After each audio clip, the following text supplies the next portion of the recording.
finished. No, we just decided we have the county session.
Okay, good evening, everybody. It is 6:03 p.m. This is the regular business meeting of the Smithfield Township Board of Supervisors. Please join me in reciting the pledge of allegiance. Allegiance to the flag of the United States of America and to the republic for which it stands, one nation, under God, indivisible, with liberty and justice for all. Thank you very much. Members present include myself, Chair Jacob Pride, Vice Chair Robert Lovingheim, Supervisor Michael Albert, Administrative Coordinator Jessica Hodge, Engineer John Tressler, Solicitor Ron Karasek is present via Zoom. And Township Manager Julia Heilicke of excused, she was attending the Democracy for Girl Scouts events on our behalf at Northampton Community College. There was an executive session this evening from 5:26 to at 6:02 p.m. regarding that Mountain Manor matter, as well as the Shawnee Valley PRD. Fall leaf pickup runs from the 27th through the 21st. And our trunk treat fall fest this weekend, 1 p.m. to 4 p.m. Saturday.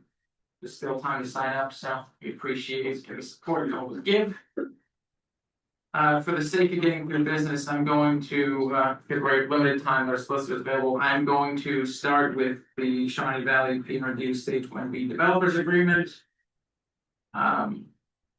So, John, whoever. Start. Ryan, I can start. We've been working all week, myself and Ron with the applicant and the applicant's attorney to fine tune the developers agreement, which has been presented before the board this evening. The things that we worked on most and the most recent changes was to try to pin down when the Lakeview Drive will be completely constructed, going from Shawnee Valley Drive over to Hollow Road.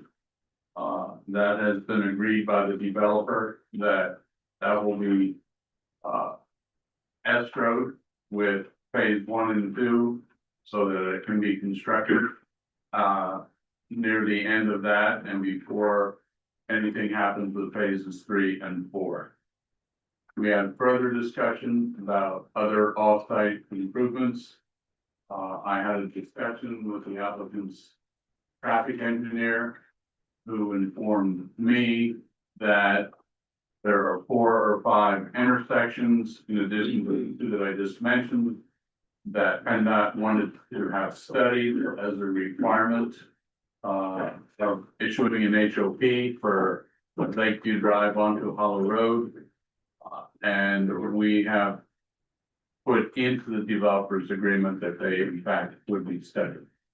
So those are the major changes to the developers agreement. There's questions. I see the applicant is here. We can hopefully answer those questions. If they're of an engineering nature, I can try to answer them. If they're of legal nature, we still have Mr. Karasek with us. And I see Mr. Vogt. This is Charlie Vogt representing Shawnee Mountain Ski Area. I guess my first question is, I've received from Jacob a draft of this, and I'm assuming that draft has changed because it doesn't even have the proper deed references in it. Did you receive the draft with the red line? Was it a red line draft? What he sent.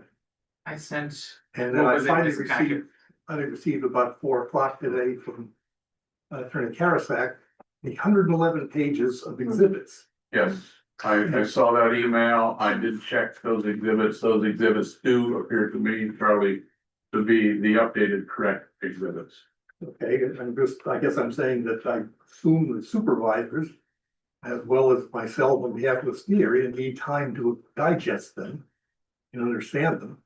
Because there's been some question. I saw the letter from traffic planning claiming that the road improvements that were required in 1988 are no longer required, but that's not true. The reduction in the density is all phases 2 and 3. And the road improvements we're talking about, the entrance to Shawnee Valley Drive, connecting Mount Depot straight into Buzzell Falls, the ski areas, turn lanes. Those are all, that reduction is irrelevant to those. And because once he starts on phase 1B, Mount Nebo is going to become the direct route. In Mount Nebo, down Shawnee Valley Drive to get into this property. Nobody's going to drive all the way down Hollow Road. And I believe at least one of the supervisors shared your concern.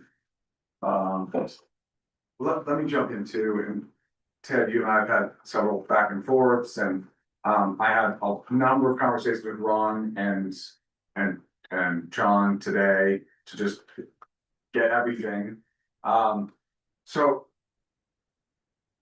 And when we spoke, I understood that you had sent a list of all of these improvements through with the timeline, because that's what I'd asked for, but when I look at it, that's not what I am seeing. And correct me if I'm wrong, if I'm missing something. So if I look at the 2005 public improvements, I get 1, 2, 3.5 pages of items. Now, I fully appreciate this is stage, and I think this is where it's important to understand and to clarify. This is all of stage 1B, right? You're just talking about phase 1 and phase 2 of a now 7-phase stage 1B. I fully appreciate that all this isn't necessary in phase 1 and 2. I think you're talking about 70 units versus 400. I don't know the exact numbers. But what I did want to just understand is when do they happen? Because what I'm afraid of, being perfectly honest, I'm afraid they all show up at the end of phase 7. And then that don't get bonded until phase 7. And then what happens is the township has a lot of extra homes, potentially 400 new homes, without these public improvements done. And if they're not bonded, then you can walk away. That's just my concern. I think it's valid. I think you have a right as per the 2005 court or the 2005 plan by court agreement to implement that plan as issued. That plan did not have phases. However, I appreciate and I know that projects like this are often phased for financing purposes. So I think you have the right to do that, but I do think the township has the right to understand how this part of that gets phased as well, not just what happens in phase 1. So I mean, didn't you tell me this was there and you, I know you. I think you misunderstood what I said. Okay. Because of the difference between speaking from the engineering perspective. John and I had this conversation. Right. I don't know if John has been able to explain to you what's valid and what's not. I think what's important, I actually think that what you're proposing for phase 1 and the improvements, I actually personally think that is probably enough. But I still don't know when the rest of it comes. And what I don't want to do is I want to sign some developing agreement that says things will be studied and maybe done the way PennDOT wants them to be done, when really this is what needs to be done, right? It's already laid out what needs to be done in the court document. Everybody knows me. If you're willing to like say, this is done in phase 4, this is done in 5. That's not how it works. Okay. I need to just stop right there. Okay. That's not how it works. The traffic engineer that we hired currently issued a letter on October 15th. I read the letter. That we submitted. Could you speak a little louder? Sorry, just because you're facing that way, just Sorry. speak a I'll little. try. We want to hear I you. don't, I'm not. Yeah. So on October 15th, we submitted the letter that explained the reality behind a 37-year-old traffic study on a project. There are 3 things that make it completely invalid. Number 1, traffic studies have a 3-year shelf life because PennDOT requirements change. They are only valid and the study has to be within 3 years of the time that the improvements related to it are proposed. Number 1.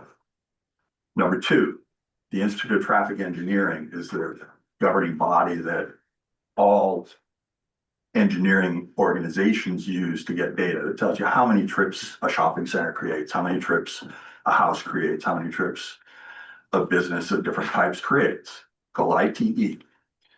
When that was done, it was the 4th edition. The ITE is now in the 12th edition.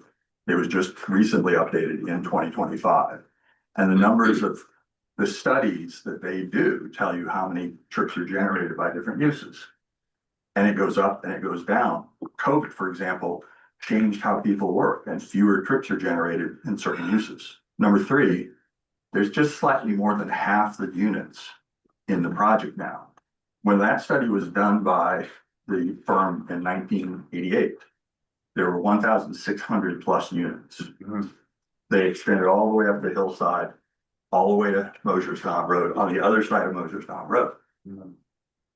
Half as many units does not generate the same requirement of traffic, logically. You don't have as many cars when you have half as many units. And Charlie, I beg to differ, you're not an engineer. Hold on. You're a lawyer, I appreciate it, but it does make a huge difference, and it does have to do with the total aggregation of the project. Agree with. So in our agreement, what we've said and what I thought I explained, which I apologize for the misunderstanding. There are 5 intersections that PennDOT has already told us. PennDOT has told us, I haven't made it up. PennDOT told us that these are the 5 intersections that are affected by the project. They're each in the Shawnee Valley Drive, Howler and Mount Nebo. We did a study. There's our 2 new intersections at Shawnee Valley Drive and Howler Road. We did a study. And finally, Mount Nebo at Butter. Those are the 5. That's what PennDOT is requiring. That's what governs us. Well, so does this document though. No.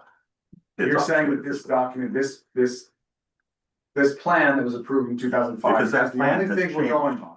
No, it's not the only thing you're going on. We've explained it multiple times in the 2 letters now, because the second letter explained the study that we have to do. And we have to do that study to the current standards.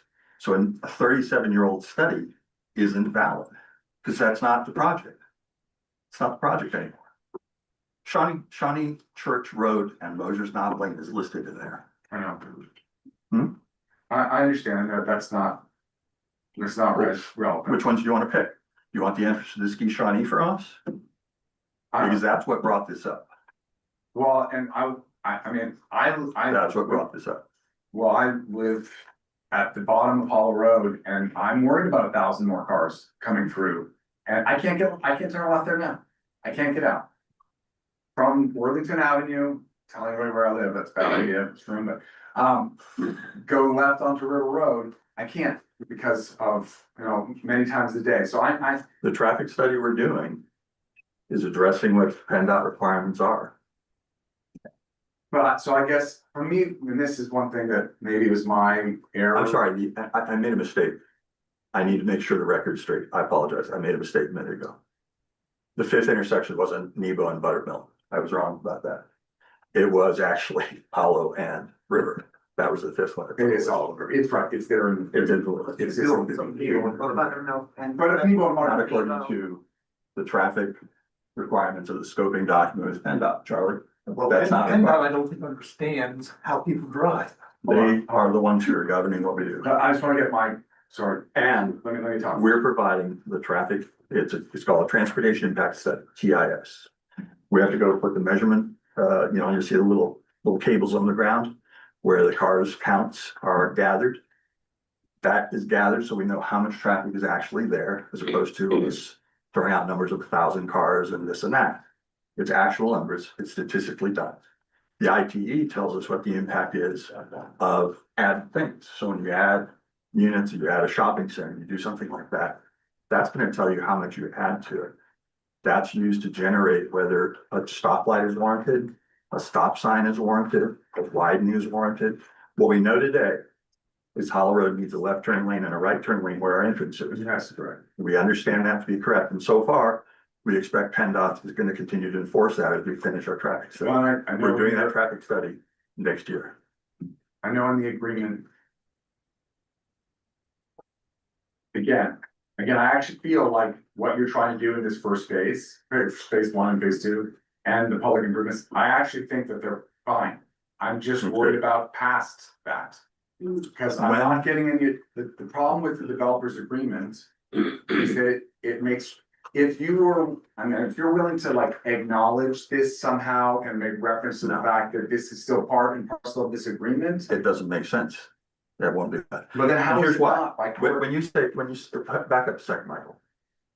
I'm making the point that this is based on the 294 units that are fully built out of stage 1B. Mhm. Doesn't have anything to do with the phasing of whether we do 1 and 7 all at the same time. Mhm. It's the traffic generated by the whole project. Correct. That's what the study will tell us. And that's the improvements that are required, because we're not building stage 4.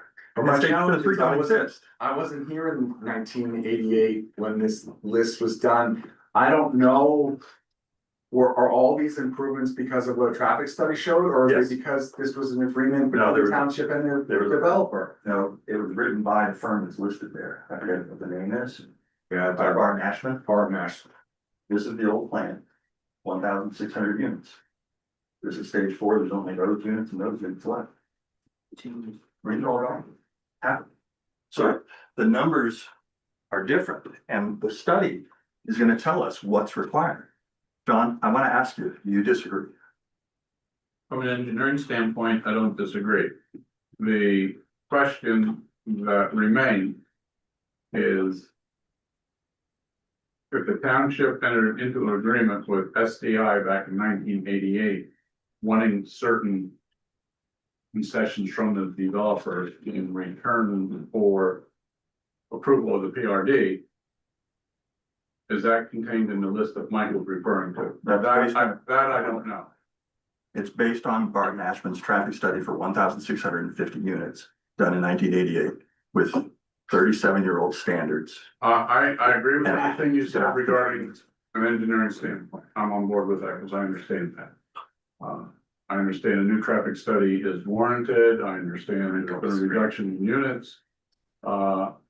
Traffic, even if this remained the same, development around this PRD over 37 years could have changed the traffic patterns dramatically. So That's why the study has to. So that's why the study has to be redone. I agree with that. I just don't know what the legal implications are of, because I'm not an attorney, of that document being referenced in the. So what are tentative agreement. the improvements that are listed there? You know, the last line says that SDI. No, from the top.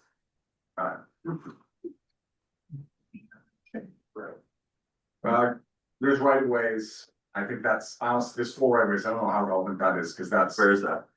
right of ways. Grant right of ways with Smithfield Township for nominal consideration along Mosers Mountain Road for widening, drainage and or site distance improvements.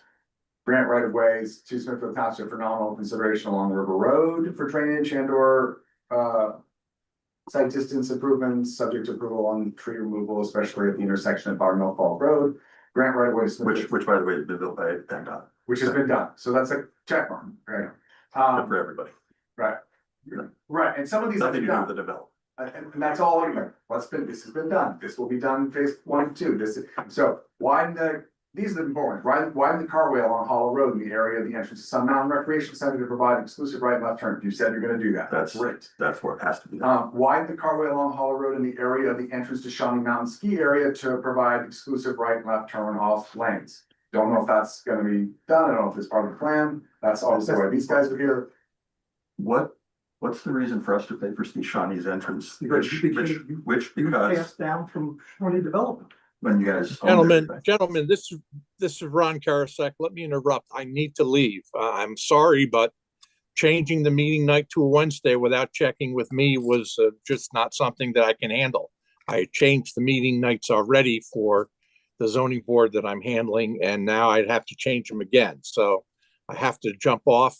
I will be happy to meet again or talk again about this, but I can't do it this evening because changing the meeting nights just weren't cleared with me. So I'm going to jump off with your permission. If there's something else that can occur, call me, Mark, do you have whatever. any insight, really quickly, I know you have to leave, do you have 2 minutes of insight on John's comment that, and I agree, from an engineering standpoint, this all makes sense. I'm just curious how it relates to the fact that this is also a legal case that, for which there was a lawsuit and there's a court order that says that this plan he can move forward with. So I'm just trying to read this plan says all these things. What is your, can you provide any insight? If in fact the items that you've referred to, which come from, I believe, the 1988 plan, are still valid and are still necessary to be met, then I guess you could argue that they should be made part of the development agreement. However, if in fact those items and those required improvements are now stale because they're based upon a traffic study that is 37 years old and based upon different terms and the different amounts, then I would say no. So that really is the question, whether or not those are still valid. Mr. Hunter said they're not, so we got to go from there, I suppose. And this is Before Mike you get Peters. off, If I could before you talk get for, off, can you hear me? This is Mike Peters. I represent Shawnee and the developer in this matter. And the thing I would add to Ron's point is that is what the traffic study is going to determine. What are the improvements that are still required under current standards? And I think part of our frustration is on the development side is that we're used to the exact opposite happening, where we come in, try to put in a development, and we're told from the outset, hey, this traffic study is 38 years old. You have to go get a new traffic study.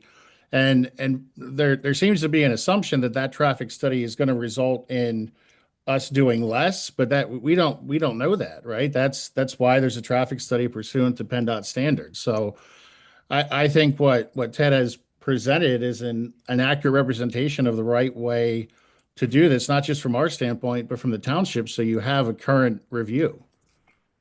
My challenge with that statement of current standards is this plan is approved under standards that are not current in our township either. Right. I mean, if this was approved today, you need a sidewalk everywhere. Well, the distinction is that there's a third party involved here, right? I mean, PennDOT. Correct. So- That's the exact distinction that I'm trying to make. There's a third party and there's a court order. I don't know if I have the right to say you can, even though I agree, of course you should do this by the right traffic study, but in some ways, I think we should have a legal opinion from the judge to say like, do you have to do this? Because the court said that, even if it's not the right things to do. I don't know the answer to that. I don't know.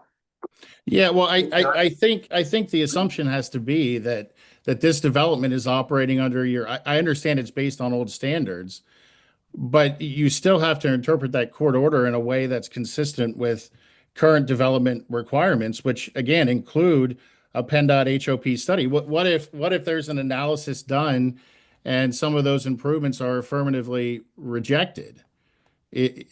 That's why we do a new study, and I think Ted has done a nice job committing himself to doing that study and limiting himself away with respect to stage 1B that he wouldn't necessarily have to. Can I make a statement? I'm sorry, I'm on the board of Shawnee Preservation Society. I'm assuming that is the other party you're discussing. And it is approved by the court for changes. So any changes to the development agreement, the improvements that are needed, do need to be approved by the court. Any changes to that has to be approved by the court. So I understand engineering wise, it makes sense to make changes. And SPS may or may not be amenable to talking about changes, but it would need to go through the court and be approved by the court. Mike, the third party you're referring to was PennDOT, wasn't it? Yes, sir. Yes. The traffic study. can I make a couple comments now? Number one, until the PennDOT study, until the study they're referring to is done, you have no way to do a development agreement. It's premature. Well, that's entirely inconsistent with every development that takes place in the state of And also, Pennsylvania. number two, And in fact, it's that would be an illegal thing to do. excuse me, I'm speaking. Okay. Number two, following through on the, phase 1 and phase 2 of stage 1B. Okay, every improvement that is going to be required should be bonded when they start, because would be the first developer to walk away after stage 1, stage 2. And that would be the end of stage 1B then. I appreciate that. I do know though that there are lots of projects that phase out. Well, It's unique because there's a court agreement. We would normally just like, that makes sense, and this is why it's complicated, and this is why it takes so long. I'm sorry, Ted. But it's complicated because we say one thing here and then guess what happens? Another lawsuit, which I don't wanna be a part of. But essentially, he asked to be bound by the 2005 plan. That was Ted's choice. And the 2005 plan requires traffic to mention traffic to be engineered. Taking into That's what we're account, doing. in 2005 plan has 5 acres of commercial development. Yes, it's included. It's included in the analysis. You have to include I these. don't see it Charlie, on the plan. Here, hold on. You wanna try? hold on. That's right. I'm talking about the plan in the 111 page exhibit That's the only. I know that, that's 2005, but the exhibit you This submitted. is in there. This is in there. It's a commercial. It's in the study. I know. It's in the study. The answer is yes. On the plan, it does not show as commercial. On the plan you submitted as an exhibit, so that I received this afternoon. It shows as blank land. Ted, I agree with you The 100%. final engineering plans, Charlie, don't show what that commercial is, but the zoning, that is the PRD, it's still there and you know it is. You know it is. Well, zoning You know is the PRD requires I'm sorry, Michael. one developer to own all the PRD property. And that doesn't happen. When the stage is developed. When the stage is developed, All the PRD properties, when the stage is developed. including stage 4. Hey, guys, That's part of PRD, guys, where there's no PRD anymore. I don't know. From an engineering, From an engineering standpoint, I understand, I get it, it's a legal question, and for me, it's a legal question. I agree that you should be doing a study, I guess, again, I wasn't there when this was done in '88, it wasn't there when it was approved in '05, and I wasn't there when the judge ruled that in your favor that you can do this plan. didn't the language, wasn't that conditioned upon the outcome of the traffic study? I realize there might be other issues, but the traffic study specifically. In order to get the HOP, we must produce a traffic study. Right. In order to get stage 1B completed, we're bonding and securing it. And then But the first yeah, letter, that's the HOP October done. 16th letter. We can't do stage 1B without doing these things. I, Stage 4, we've referenced as well, because when stage 4, if stage 4 ever happens, then that whole thing has to be studied if the use follows these Stage 4 things. is owned by a different entity. It's not a valid We're PRD. talking about stage 1B, right? I'm mostly concerned about the fact that stage 1B has been broken up into 7 phases. Which, again, I'm giving the fact that I think that's acceptable, but I think. Stage 1A was built in 3 major phases over All right, 13 years. but at this. But we're also bound by a court document that says all the things that will happen within that stage. But I know, we have seen it before where if these all happen in the very last phase, there's nothing. And then you just never come for development agreement. So Michael. You must appreciate that, right? No, I understand, but I think you keep mixing things up. Okay. Okay, Mount Nebo Road and Shawnee Church Road is never going to be done unless stage 4 happens. There is no reason for traffic improvements. I appreciate that, so, you know. We know that, that's easy to say. What we don't know is what happens at River Road and Hollow Road. Right. That's something that's generated by us. And to these guys' case, we don't know, does that mean 1,000 cars a day are now going right by Shawnee Mountain? Because if, They've said that that's a major concern of theirs. And then they haven't should improved have in a way to get 37 you years. Yeah. In 37 years, we didn't build the first 200 units that are up there. There's 200 units that are already up there, we didn't have anything to do with it, they didn't have any concerns with the traffic then. For getting somebody else to pay that entrance. Remember, the timeshare business is no longer there, 750 units are no longer there, everything's different, so the criteria that you have to measure to decide each one of those things that are on that list is completely. Michael, I think what you were saying is, One second. when did these get done, right? Yeah, well, he's saying they may never get done because the traffic study may show that they don't need to be done. Okay, well, Correct. that may be, but the ones that have to be done, there should be some progress to production schedule where you say, this is phase 2, this is We can phase 3. literally, yeah, you can't do anything with phase 3 and 4, selling anything in phase 3 and 4 until that's. Yeah, so I mean, that's handcuffs, right? Well, we all, the development agreement does say, after this initial phase, which is how many homes, 70? There are 76 townhomes and 37 singles. So 100 homes. After this phase, all of this study will be done. I guess the couple of questions, is there a reason why it shouldn't be done right now? It'll delay us a year again. You'll delay us a year again. You could actually identify a project, which means legal implications for us. We have a limited window for clearing based on the I mean, you are able to clear as it is. Like, you At can't, risk. The risk, for sure. Not Take my really. chances with you. I mean, I'm not stressing it like that. But you are actually, but. Well, I'm just saying, I Sorry, don't know huge that that's risk, the. because spend a lot of money, I appreciate that, $600 just. I wouldn't do it. Sure, Well, my concern is, just look, making the point I've expressed it what's to on you the table.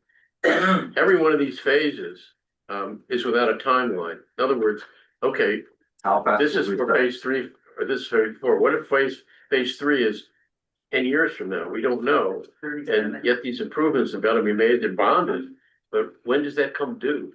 That's my concern. If you could help predict the sales pace, that would be great. If you had We anticipate scheduling the traffic study. I want to get it started in January. If you could just get me out of here.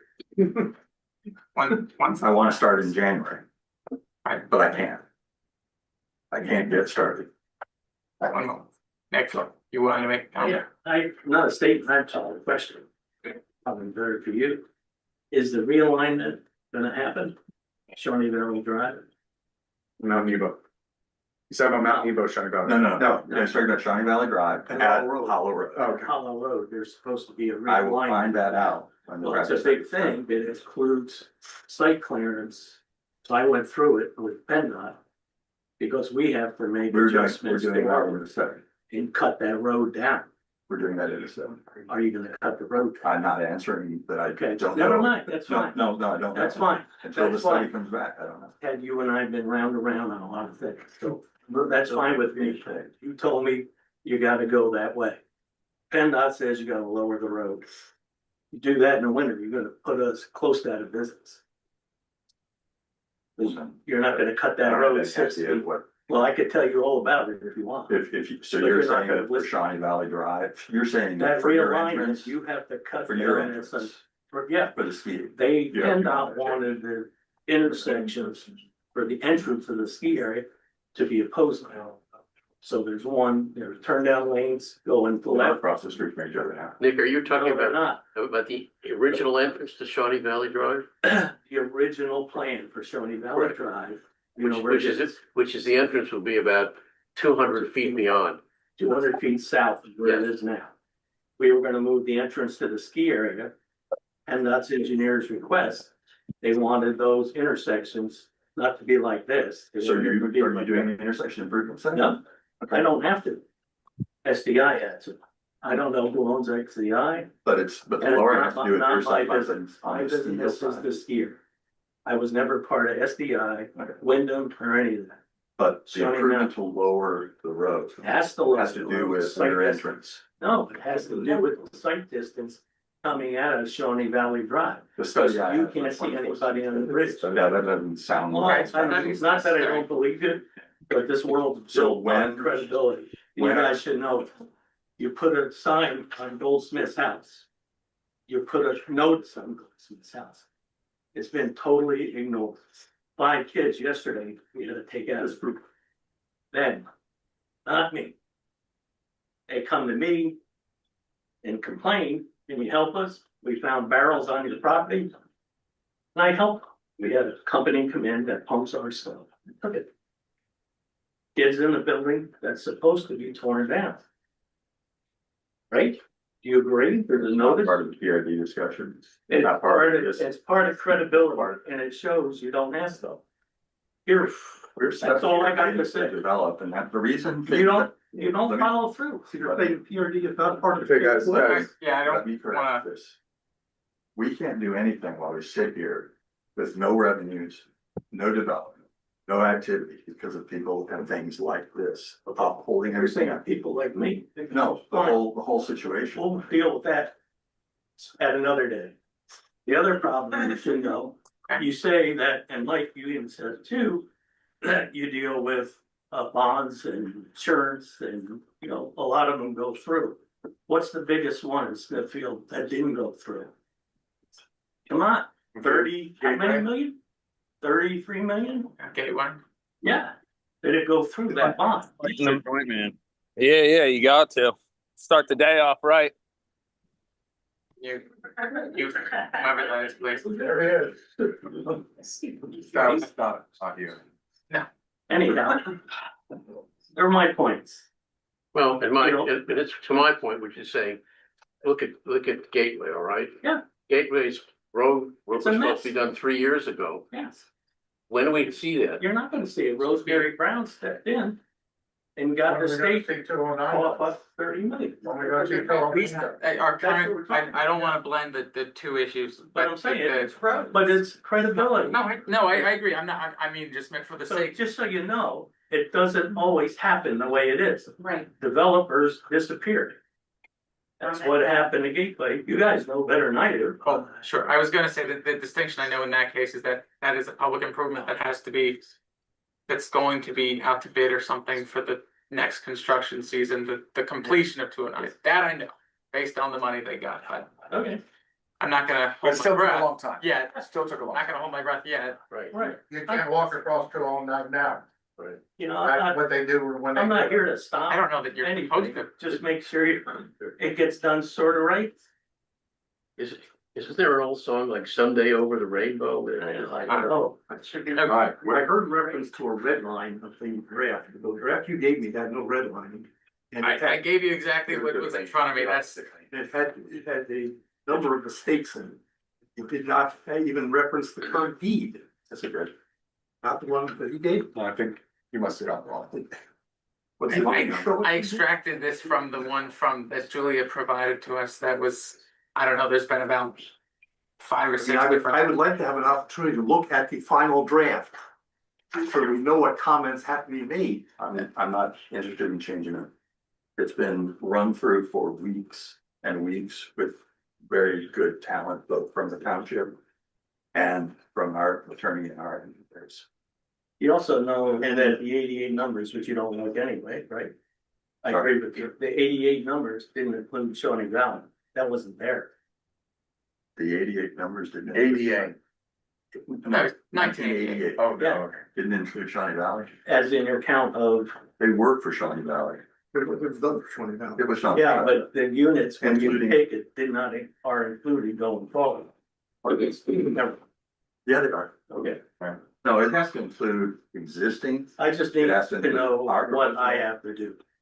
Right, If we're gonna change our whole entrance. We'll know when the study is completed. We will. And then we can do a development agreement. No, Just no, we'll no. know what Not to how do. it works. Not how it works. That's how it works. Not how it works. HOP, how are you gonna get that? okay, I don't wanna have crosstalk, but I would ask, I asked a year or so ago, told Julia I wanted copies of stuff that came in on this. I got nothing. And now what they did get from you apparently is not the final. Yeah. It is. I would like to see, it's not, because it doesn't have new deeds in it. You don't know. What new deeds? I have one deed. From May, That's when the transition. and that's not in the one I copy I was given. Okay. What's the deed number? the deed number, Oh, what's in the, It's in the land, it's right there. yes. Deed book volume 2566, pages 99, 89 through Yeah, that's not. 99, 98, and deed book volume 2567, pages 20 through 26. That's it. That's not your current deed. It says last revised January, It's,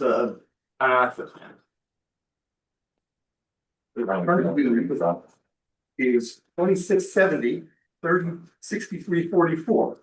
That's from May of this year. What? Yes, No. yes, but what county says anyway. The plat that we're recording will take care of whatever you think you're talking about. Well, but you gotta have it right in the agreement. It is. It's not. once. Where- Okay, I just showed you where you referenced what deed you're on. Right there's the second. This is Mike Peters again. I doubt that there is an error in the deed restriction, or sorry, the deed description, but obviously if there is, it is an extremely minor grammatical change.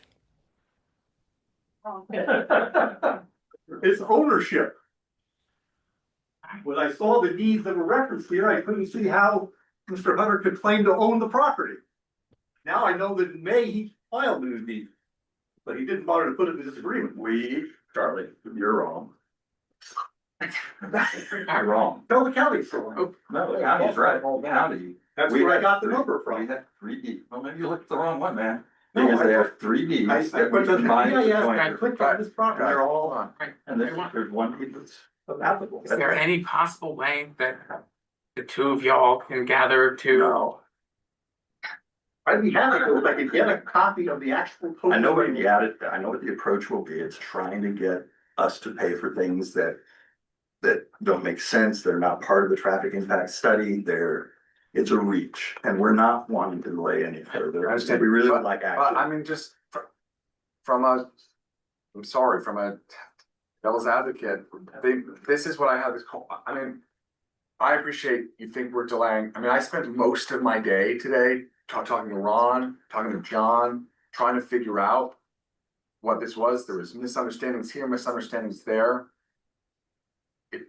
I know it doesn't feel rushed to you, this feels rushed to me. We started 2 years ago originally, and we started with the current approach and current phasing detail on July 17th. But That's how long it's But from day one, it's been about modifying, I mean, again, I appreciate the in phases to finance it. But then I think the township also needs assurances. which we've given. We completed. Paragraph 12, read paragraph. I've read paragraph And 12, it's- there's a lot, and to me, it's an assurance from the engineering standpoint, but it's not an assurance as it relates to the decisions that were made when this plan was approved. Because all I have to go on is the document that is When before it me. was 1,650 some odd units, included vacation ownership, it's completely. That set of criteria doesn't exist anymore. How do you say that those improvements would make sense? And again, I agree with you. You're right. So I would be fine if I had the engineering study in front of, or the traffic study in front of me, to tell me what it is, but I don't have it. John, I know you and my engineer talked about the study and the scoping that was done. And that's already told us, that's what we need to study. What's in the document is what we need to study for stage 1B, the whole stage, Correct. all 294. So is there a way you can say, when the results of that study are come in, we will improve this intersection as per PennDOT requirements It on says this that date? in 12B here. Yeah, but it doesn't tell me, it doesn't mention the phases, What? doesn't mention the phases. Because they all have to be done for stage 3 to even, so that's what They this. all have to be done before stage, the public improvements too, all I read was the study has to be done. No, you didn't read right. Read it. It says construction. It It says construction. I mean, I will say, It says the if the develop, I mean, the things that- ago, you said it didn't have the to be done. things. no, the study that is yet to be done. The study has to be done, and then you're telling me now the improvements that are specified in that study have to be done all before phase 3 too? Read paragraph 12. That's what it says in the agreement, yeah, and I can read it. No lots within phase 3 or 4 shall be sold by developer until the improvements required by the stage 1B TIS 1 are completed, inspected, and approved by the township engineer and any other agency having jurisdiction over the stage 1B TIS improvements, and 2 are ready to be used for vehicular traffic. So Ted's representation is accurate. Yeah, I absolutely knew that there was no way the study alone was adequate. We have to build the improvements that are identified in the study. Michael, I was sure that you, yes, we made sure that was in there. That's the. So. It's in there, right? It's right in front of my face. Yeah. There's So I think more lines where you- that's number 12, right? It's on page. Yeah, it's 12C. It's at the end of 12C. Oh, wow.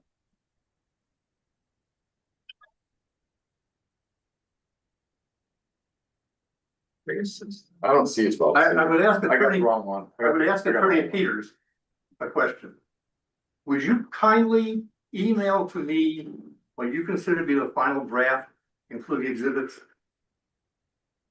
If I get approval from my client to do so, sure. And if he doesn't get approval, then I think he's showing the supervisors what he thinks of the real truth. Well, Well, I don't think that's true at all. I think what he's relaying is that we've just spent 5 months working on just this development agreement, which is extraordinary. It had been shared with us earlier, like we asked. We could have shortened this whole process down, maybe. What was the name of the file that was sent, Charlie? The document in front of me is the old one. What was? I received the agreement I received. The electric file. It's called, land developments. Improvements agreement. 2025 and 16 is the exhibits, but the agreement. That's correct. There's 111 pages. You cited that. That's correct. You got that. But I haven't seen the agreement. What do you mean? I thought you said you had. That's land. I did not see what Jacob sent me, Okay, then. but you're telling me it's wrong. I'm look- It's red line. So you never got an electronic file copy? No, Okay, very good. So we don't know. that's why I'm asking Attorney Peters to send me the full document. I don't want to go through any more of this. That's the problem. I understand. I've been here 4 meetings in a row.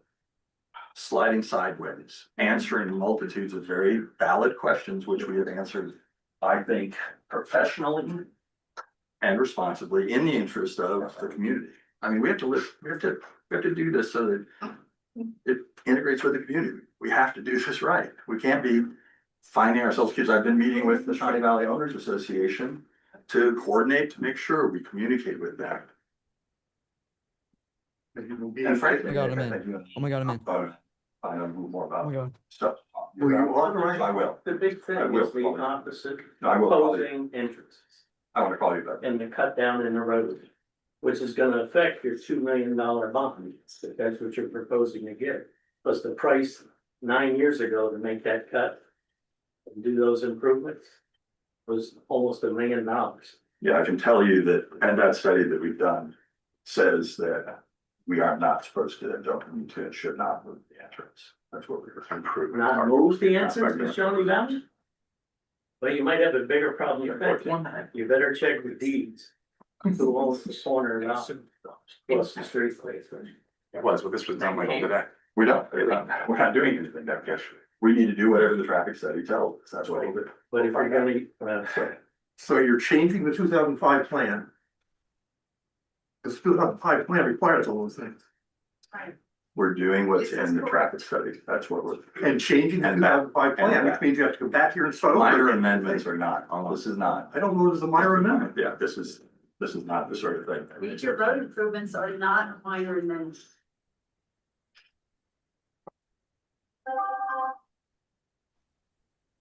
I think Baldy's right. Okay, all right, we're not gonna do that. Which one of us? Last time. I'm just very curious, when and if the, Going to remove them from the room. I'm just saying between 3 and 6, I mean, River Road is a nightmare, let alone the rest of them. Oliver, it's not safe. I mean, there's a speed limit, but, I mean, I get past in front of the school down there at Shawnee. Yeah. if they do a study, it's not gonna change that road. Sorry. And I don't know, that I assume it will. Can I ask a question? If you don't mind. At the entrance to the camp. Yeah. You said you're gonna put. Right, okay. You know that? North side of the road. Is park service. Okay. I already got the contacts with it. We should have carved that out the same way we carved out the old piece. We'll be talking about parts of the state. That's part of the HOP plan. So. The other option for me is I just shift the alignment so the lane goes straight. Hey, is And this there's usually more. what goes on around here? Is there just little kids in here saying cuss words? We have 2 options. If I get the property resolved, if I don't, I just have to shift more. I was giving you a heads Then up. you're not I know. gonna see. Park service permits. There's a clear sight triangle coming from like the ski area to Sun Mountain. Right, and if you're gonna go further that That's way. agree with you. Okay, all right. That's where there's always accidents. All right, I'm gonna make a motion. Ted, I'm sorry, we have to. Just guy, come on. If you guys can't control Zoom, you shouldn't have it. Okay. That's great. That's your warning, Justin. Hey, Justin, Jessica, don't talk to how me is like that. Justin didn't do anything wrong. I'm telling you, Hey, if you Justin, can't stop being control a Zoom, you jackass. shouldn't have it.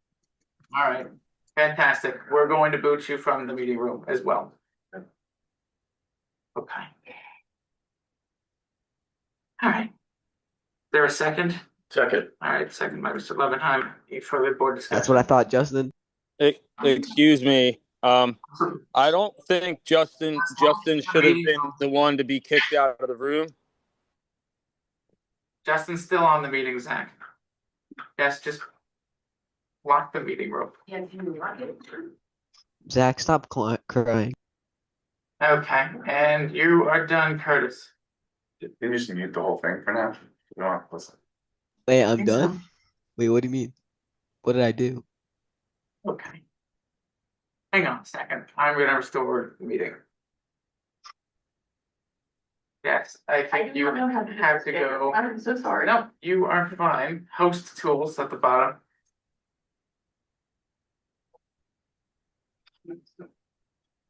No, I'm so sorry. No, you're fine. Oh, here we go. Okay. Way to ruin it for the rest of us.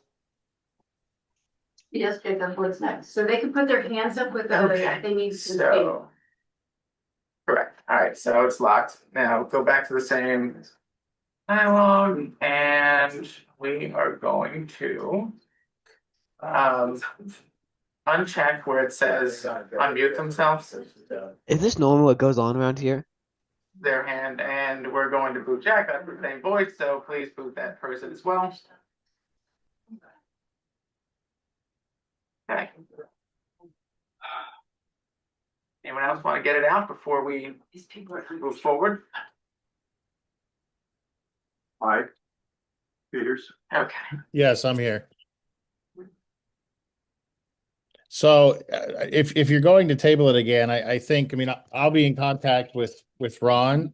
I have major concerns about bringing other parties into a negotiation for a land development agreement between a developer and a municipality. I think it's just by virtue of what we've heard tonight is going to open it up to many comments that are irrelevant to the land development improvements agreement. And I sincerely think that what we've proposed goes well above and beyond what we're required to propose and do under both the municipality's planning code and the settlement agreement. So if it is tabled yet again, which is going to result likely in Ted having significant delay and significant financial damages, I think unfortunately the conversation between all of us changes in a negative way, which obviously you can tell from Ted's attitude is not what he wants, and it's certainly not what I want. So we would ask you to reconsider, but certainly we understand the motion that's on the floor. Mike, if I had my solicitor to respond to that, I think that. No, I understand, and I understand Ron's not here, and I'm not trying to put you in an odd position. I understand that. What the majority of And Michael, I just want to say, if this exact document had been on my desk for the last 3 months, then it'd be a different story, but there were edits made to this today. This afternoon. I understand, but those edits were at the request of your staff and professionals. Because you weren't meeting the requirements of the court order. No. They wanted additional assurances, and we provided those additional assurances, well above and beyond what we're required to provide at this point in this development.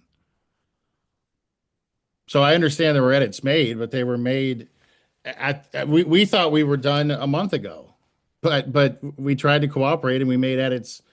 You're right, as recently as yesterday, maybe even today, to add further restrictions on the developer. Right? I mean, those edits didn't make it easier on us. That's for sure.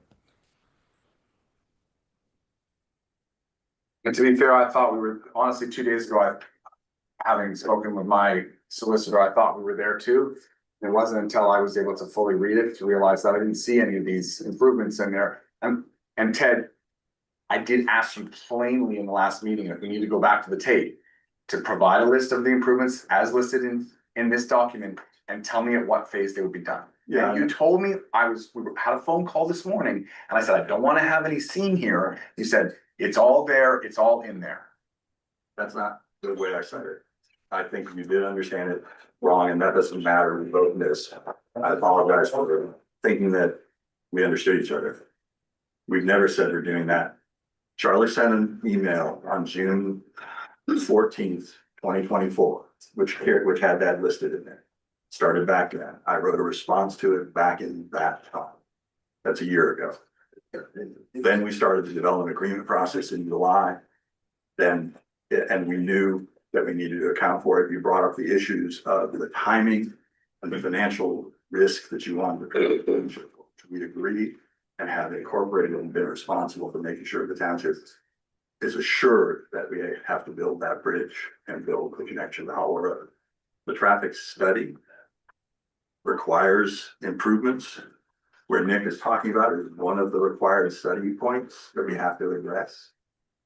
And with those things, and just so I'm clear, because I made the motion, we included all of that in. I still believe that your solicitor and your engineer both had advised that resolved the concerns that existed. For phase 1 and 2? No, for the PRD and phase 1 and 2. It's not, no, it's for the development agreement for the project. If you read the development agreement clearly says that the terms and conditions of this development agreement apply to 3, 4, 5, 6, and 7. That was actually my one concern with it, because it actually opens the door to not have to do any of this.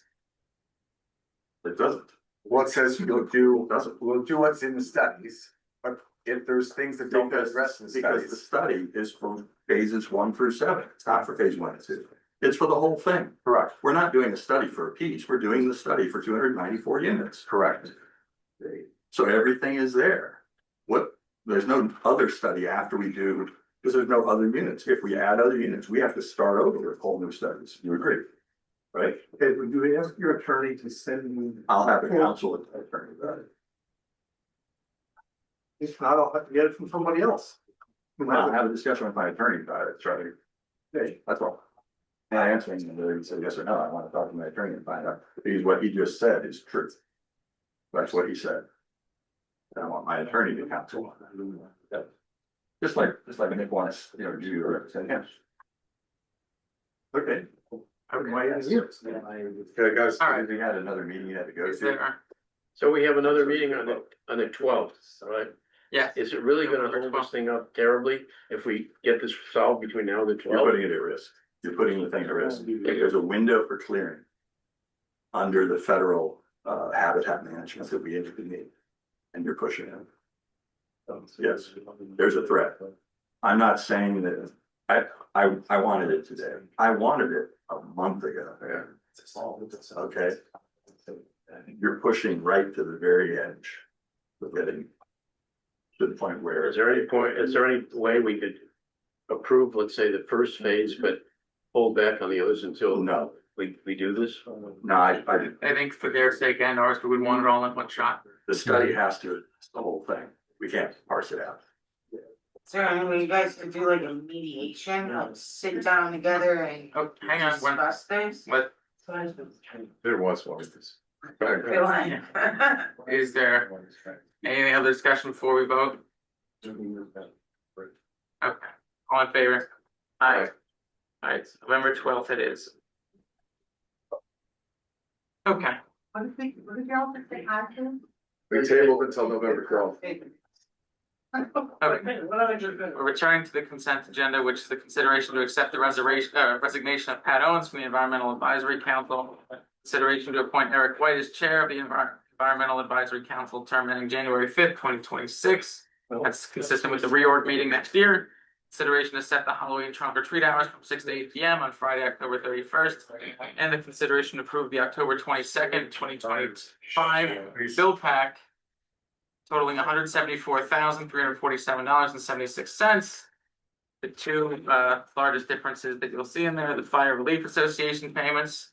So we get that money payment system from the state, and the fire escrow return. Do I hear a motion? Motion approved. All seconds. Motion by Mr. Buckenheim, second by Mr. Albert. Discussion. All in favor? Aye. Aye. Okay. Next, the public hearing on draft ordinance number 260, the data center criteria. Got a couple of housekeeping things. I'm gonna consider that public hearing open as of 7:04 PM for the record. Skip reports. I skipped reports. Sorry. I mean, if you wanna come back, it's up to you. No, that's my fault. We'll edit that in a second. Reports. Anyone from emergency services want to say anything? Gene? See your happy face.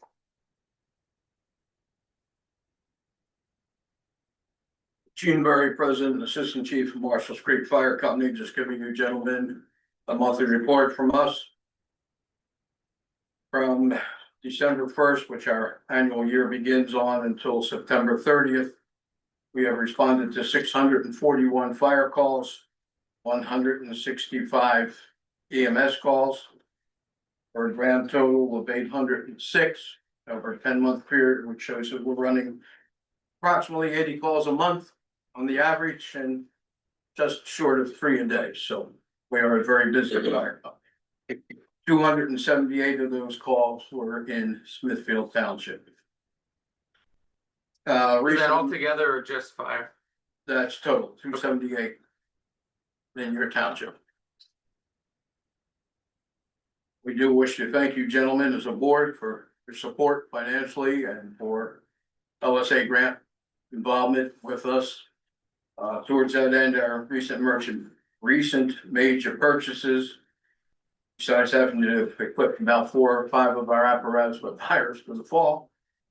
The LSA grant that came in for cancer prevention, we have set up in both of our stations a laundry area for the cleaning of our personal protective equipment that we wear on calls, as well as any of our personal equipment, our personal clothing, in case we are soiled beyond during calls. And we also have replaced our move trailer with a inflatable safety trailer safety house that will be here in a few weeks. And our immediate needs, again, trying to find ways, we're looking at purchasing a new ambulance, as well as some other improvements that we will see. Again, thank you gentlemen for your support financially and the support to us elsewhere. Yes, sir. Approximately how much is a new ambulance? $350,000 min. That's just for. Cheaper than a fire truck, but Pardon? more, cheaper than a fire truck, but more expensive than a Chevrolet. Yes, the anticipated delivery of our new apparatus in 2028 is the cost of 1.6 million for the vehicle. Yeah. We also just came through Fire Prevention Week, at which we distributed 1,500 pieces of literature, numerous pieces of literature to the 3 schools that we cover, Brescia, to East Stroudsburg, and Smithfield Township elementary schools as well. And we're looking forward to participating in your trunk or treat Saturday afternoon. Sounds great. 1 second, Fred. Yeah, but how many times, have you used that $100,000 UTV yet? It will be coming out in November, sir. We have to insure it properly, but we also have to equip it properly for safe issues of it. So Okay, so it hasn't been you. haven't had a rush call that we've had to dispatch it on yet. As soon as we get necessary call and dispatch it, we will. Okay, so the money's been spent, it's been paid for, but it's not equipped properly yet either? It's completely equipped, waiting for the first response necessary. Okay. That's all, I'm just curious. Brett had one. Because it's like, the money was spent on and. Pardon? I know the money was spent on it. Yes, And fire I company don't money was spent on it. used it yet. Yes, our fire company money was spent on it. Brett. So we really appreciate your service. I'm wondering how your friends and neighbors here in the township can support you independently, financially. Is there a portal? How can we? Yeah, you can go on our website. So you can, on the website, it tells you so exactly if you wish to donate. We also do run our solicitation letter once a year, so if everyone who lives in our coverage area in Middle Smithfield, as well as Price Townships, because we cover parts of Smithfield, good portion of Middle Smithfield, and 100% of Price. Heaped on there, but we have the support with the solicitation letter that'll be mailed to you once a year. Give us a check. We appreciate whatever anyone can donate to us. We also have a block drawn tournament that block drawn August that we sell tickets for, as well as anybody that's an offer, you can join us for our golf tournament in September. Tried on your website and apparently the portal for donations is non-functional, so. I will take it back to the right people. Doesn't fall under the pressure of I have computer folks. Oh, the buck stops. What's that, Debbie? The buck stops here. Yeah, I will take it to the right people. That's why there are other officers and more qualified people. We want to support you. Absolutely, we appreciate it, and just as well as I thank supervisors, because their support is what's allowing us to come out and help you folks during emergencies, and you can hear, we're busy, we are 100% busy. So, Thank you, Gene. no problem, you're welcome. I am excusing myself, Mr. Chair. Gabby, did you want? One quick shameless promotion. It is Bushville Emergency Corps' 60th anniversary. We are having our big fundraiser on November 15th at Shawnee Inn. And you can go on our website to see that information. Our live entertainment, which I'm really proud of, is going to be Wade Preston. And if you haven't heard of him, he played Billy Joel on Broadway for the entire run of the show. So we're hoping many people will join us. We have a silent auction and no 50-50. Everybody has a 50-50, but we'll go with the silent auction. So you can see that on our website. We thank you as well. Thank you. Thank you. Okay. All right. Ron, already was with us earlier, so nothing from him. John, anything? Just two quick things. Construction is proceeding on Post Office Road and Bridge. I've been there with the contractor going over a few things. And obviously, you know, I've been working on Shawnee, so. Sure. Okay, thank you. Julia's at that event I mentioned earlier. No Tara Mezzanotte this evening, and she said there was nothing new yet on I-80 or State Route 611. On the EAC that's covered by the ordinance we're discussing later. On supervisors' comments, I have one quick thing to say. The budget timeframe, October 31st, the first draft will be completed, distributed to the supervisors.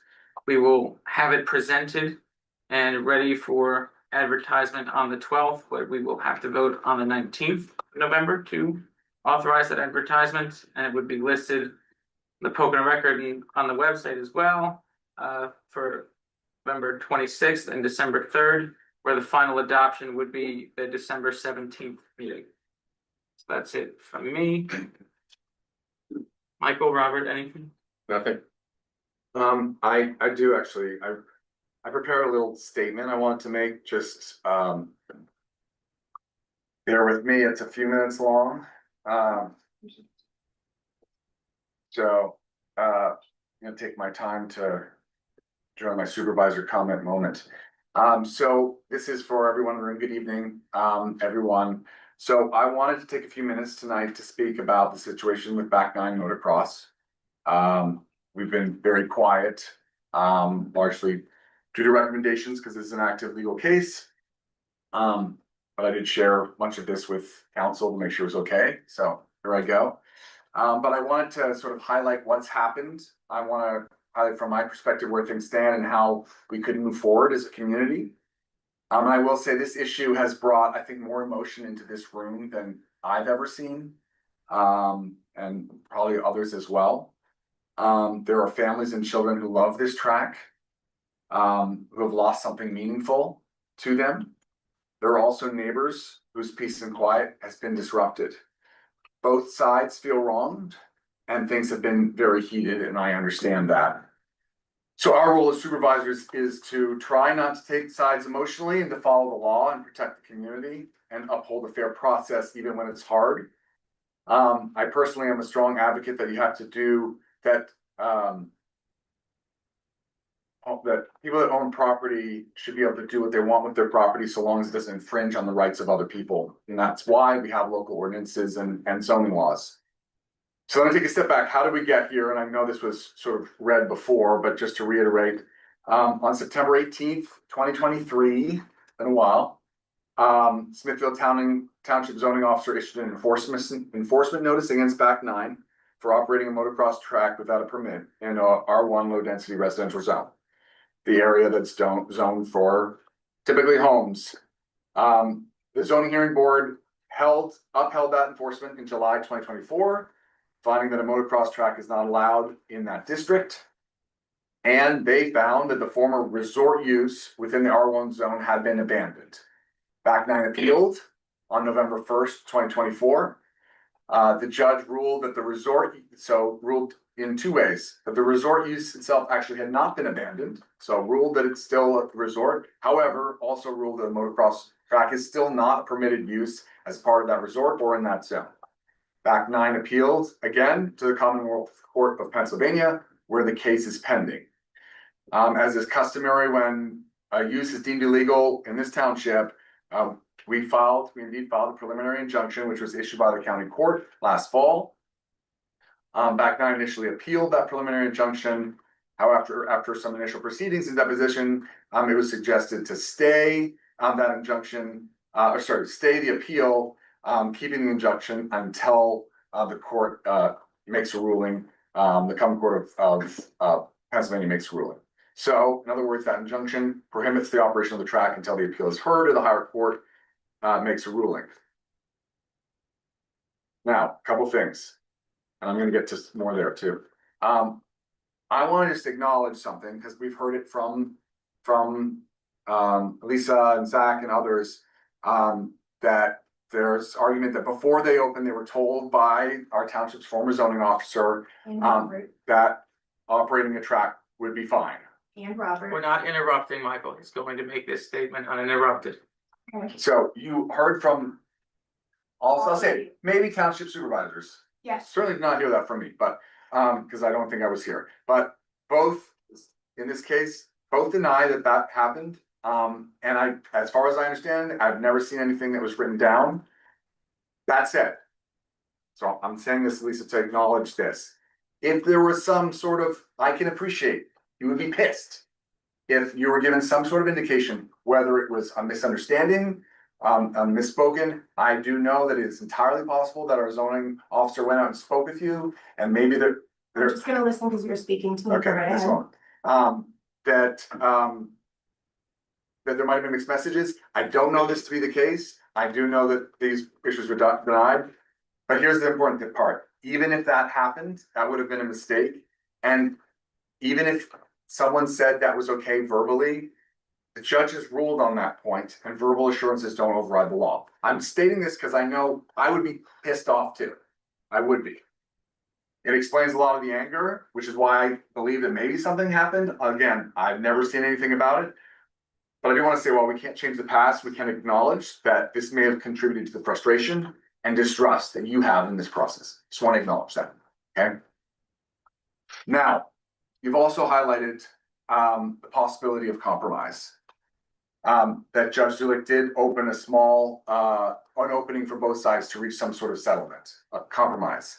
And I do want to highlight, indeed, an offer was made by the township, albeit very restrictive. I know that. An offer that was never actually acknowledged as received, and no response was given, and no alternative was proposed, except we want to do exactly what we've done before. So I'm opening it up, suggest an alternative. Oh, I'm not done. I still have maybe 3 more minutes.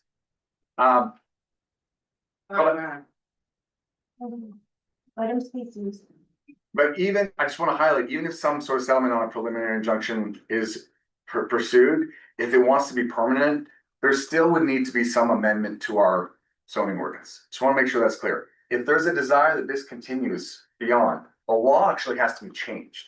It has to be amended to be clear, and that probably would mean some sort of tailored conditional use. That would involve conditions. It would probably involve setbacks, minimum acreage, as would normally be the case when you have specifically something such as a large recreational facility allowed in R1. Usually it's conditional use. Under an acre, which we're willing to do. Okay, so I just want to highlight, that's also would go through an ordinance process. There'd be multiple people involved. There'd be conversations. Okay. Right? Ordinance is. Or we could just compromise. We're not We're going to let You're Michael interrupting. finish. Let No, him excuse me, I'm running this meeting. You're not gonna interrupt us again. Wow, you interrupt everybody. Let me finish. I am in charge of the meeting. That is the lawful function that is happening here, and people Temperature, cannot please. abide that. Let's be chill. Okay, sure. Okay. The rest is forever. You can say if you like. I'm not done yet, though. I always am offered water and I didn't get one today. I just want to highlight exploring that path is, no, it's fine, it's fine. Exploring that path is hard, not technically, but emotionally, and this is important. Because going through that process means sitting down with you, who have at times yelling. We've already done, but yes, go ahead. Let him finish. Cursing, posting hateful content, threatening content, disturbing meetings. You're right, you read it, thank you. Our solicitor reached out to your attorney asking that this behavior stop. You said this was our effort to silence you, but it was to make it possible to have a civil conversation. I assure you that this was not a threat, but really a plea for basic respect, because meaningful dialogue coming to a settlement means that we can't be screaming at each other. Last page. And while that might be extremely difficult to do with people that have threatened you and do all the things you would do, I might do that and sit down only because I know that there are kids in this room that feel so passionately about it. And I will be first to say, I would never do this because of the way you two have treated us, but because I feel for them. I feel for them that they got screwed in this. What about the law? We're not interrupting, Michael. Do you want to be removed? We have done this countless times. You have to let Michael finish. You're right. The law, we can let to see with the appeal go forward and see what happens. 100%. I agree with you. We can. Yep. And there's also an alternative where we can come together, which I assume is why you're here, because you want us to make a change. For a year asking you to do it. I'm almost done. Okay. Thank you. So just calm down. So we care about the families and kids, but we also care about the neighbors whose homes have been affected. And we do care about finding a way, if possible, for recreation and residential life to coexist in a fair and lawful way in our community. So our board feels for our community. We want them to have places to ride, to play, and to grow. But we also have to uphold the laws that protect everyone's rights, including the people who live next door. So my hope, and the only reason I'm doing this, is that we can start lowering the temperature. Let's keep talking, but let's do it with respect, facts, and an understanding that no one on this board is acting out of malice. I do hope that in time we can speak to one another with civility and with shared commitment to doing what's best for our township. But I go home and I talk to my kids and they're like, why are you so stressed out? I talk to my wife. Why is this so difficult? I understand you're doing the same thing. It's really hard for me to want to go and reach out to you and answer you with this behavior. I'm being honest with you. It's really hard. I'm going to do it anyway because I feel for all these other people, but it would help immensely without the dick comments. I did not do that. I know you didn't. I didn't do that. I'm telling these people, it would be helpful to bring it down. Because it would be helpful if you would have compromised with us. And I appreciate that. I'm saying I'm trying to open a door. I'm trying to open a door. With that being said, a lot of what I heard, I appreciate and respect. I know your family based on all of the people in this area who have given me feedback. I know that you wish that we could open the dirt bike track. I know that there's ways and means and people who don't want that to happen. I also know that before we opened, we did our due diligence legally. I believe, Michael, the law is on our side, okay? I 100% feel confident the law is on our side.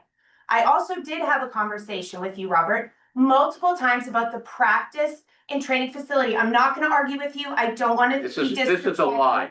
You've never talked to me except once, when I came on your property the first day and said, this is illegal in the R1 zone. Hang on. You cannot run a Hang on. The rest of it is totally lies. Like the last thing. Hang on. This is not public comment time either. Okay, well, I'm just gonna thank Michael for actually communicating. Thank you. Well, thank all of us, because I've talked about with all three, everyone about what I want to do, because this sentiment is not just mine, it's everyone. These guys are feeling a lot more heated because of. As am I. Because of what they are showing, I mean, it's crazy, I'm so embarrassed. It's been done to me and my family as well. I understand. When Ken Wolf told me 6 times that I was within my rights, we don't need to go down this, it's not public comment. I appreciate that. Let's sit down and negotiate. Let's sit down. Bring the temperature down, please. Our lawyer It's said very he will difficult, contact you or If you feel like you're this emotional about it, how do you think I I feel? understand, so, If you go home stressed out, how do you think I go home? yeah, It's a small portion of your job. It's my entire life. so, I appreciate we that also need and I will counsel. respect that. Thank you. We need counsel. Yours isn't present. I understand, he's literally, they've been talking a little bit this week, they've had phone tag, so I'm hoping. There was no phone tag. I did speak to Julia, the township manager, today. No, our lawyers had phone tag this week. My lawyer did not have phone tag. I just asked him. He's called Ron 3 times with no return phone calls. Well, he told us today that he called as well. I have checked. He told me the phone records. Robert asked me not to speak directly with you guys, which is not what I told you that? you did in the meeting. You said, do Please. not communicate with them. We're in active litigation. That is what you said on the Correct. meeting. That's correct, that's what we've been told, so that's And I why. understand, appreciate that. Okay, I appreciate the lack of willingness to communicate, but Judge Zulik did tell us it's in your hands to negotiate with us. A preliminary injunction is meant to be a temporary thing, Alright, and I appreciate and respect that. we're gonna leave it there. What's that? And I appreciate Robert showing up to work tonight.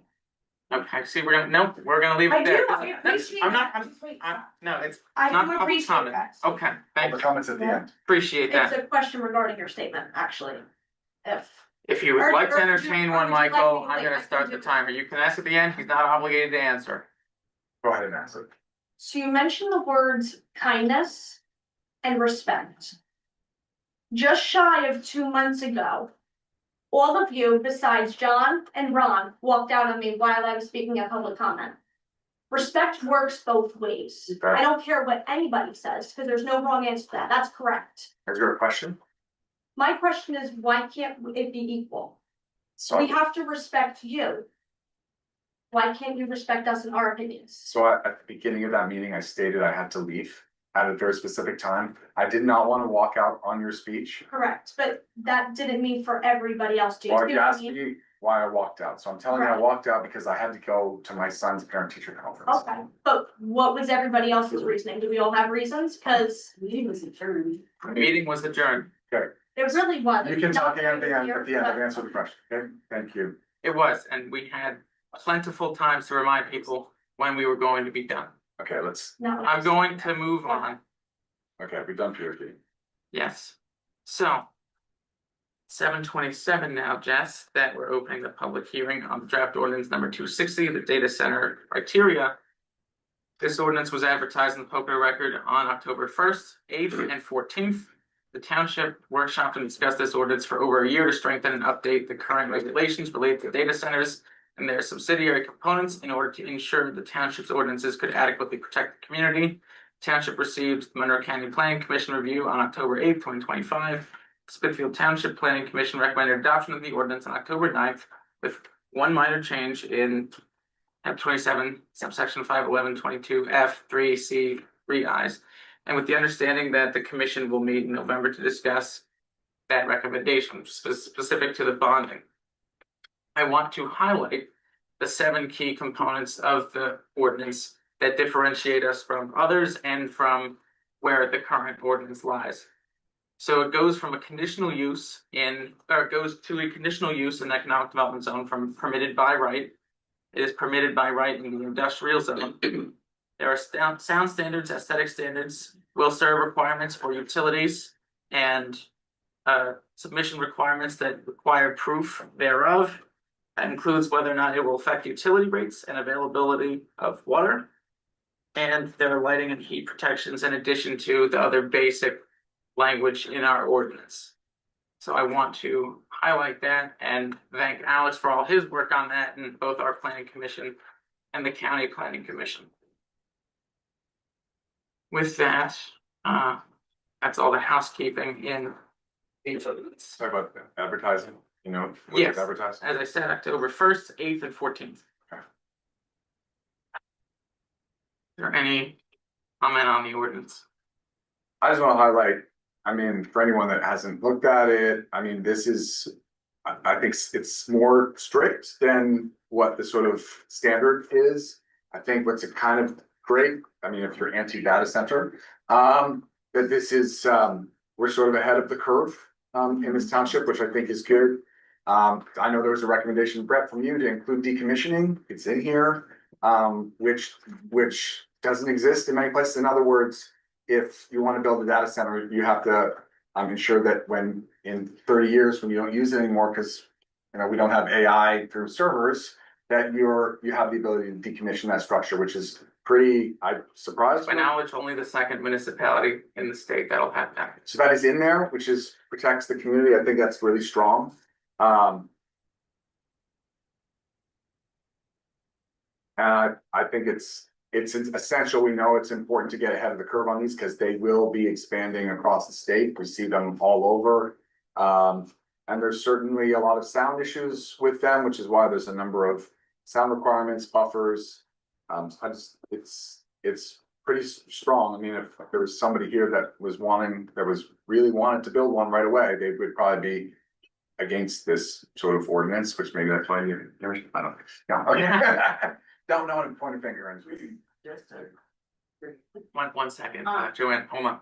Vicky was first, and if you can have the timer, In please. this ordinance, is there anything protecting the wetlands?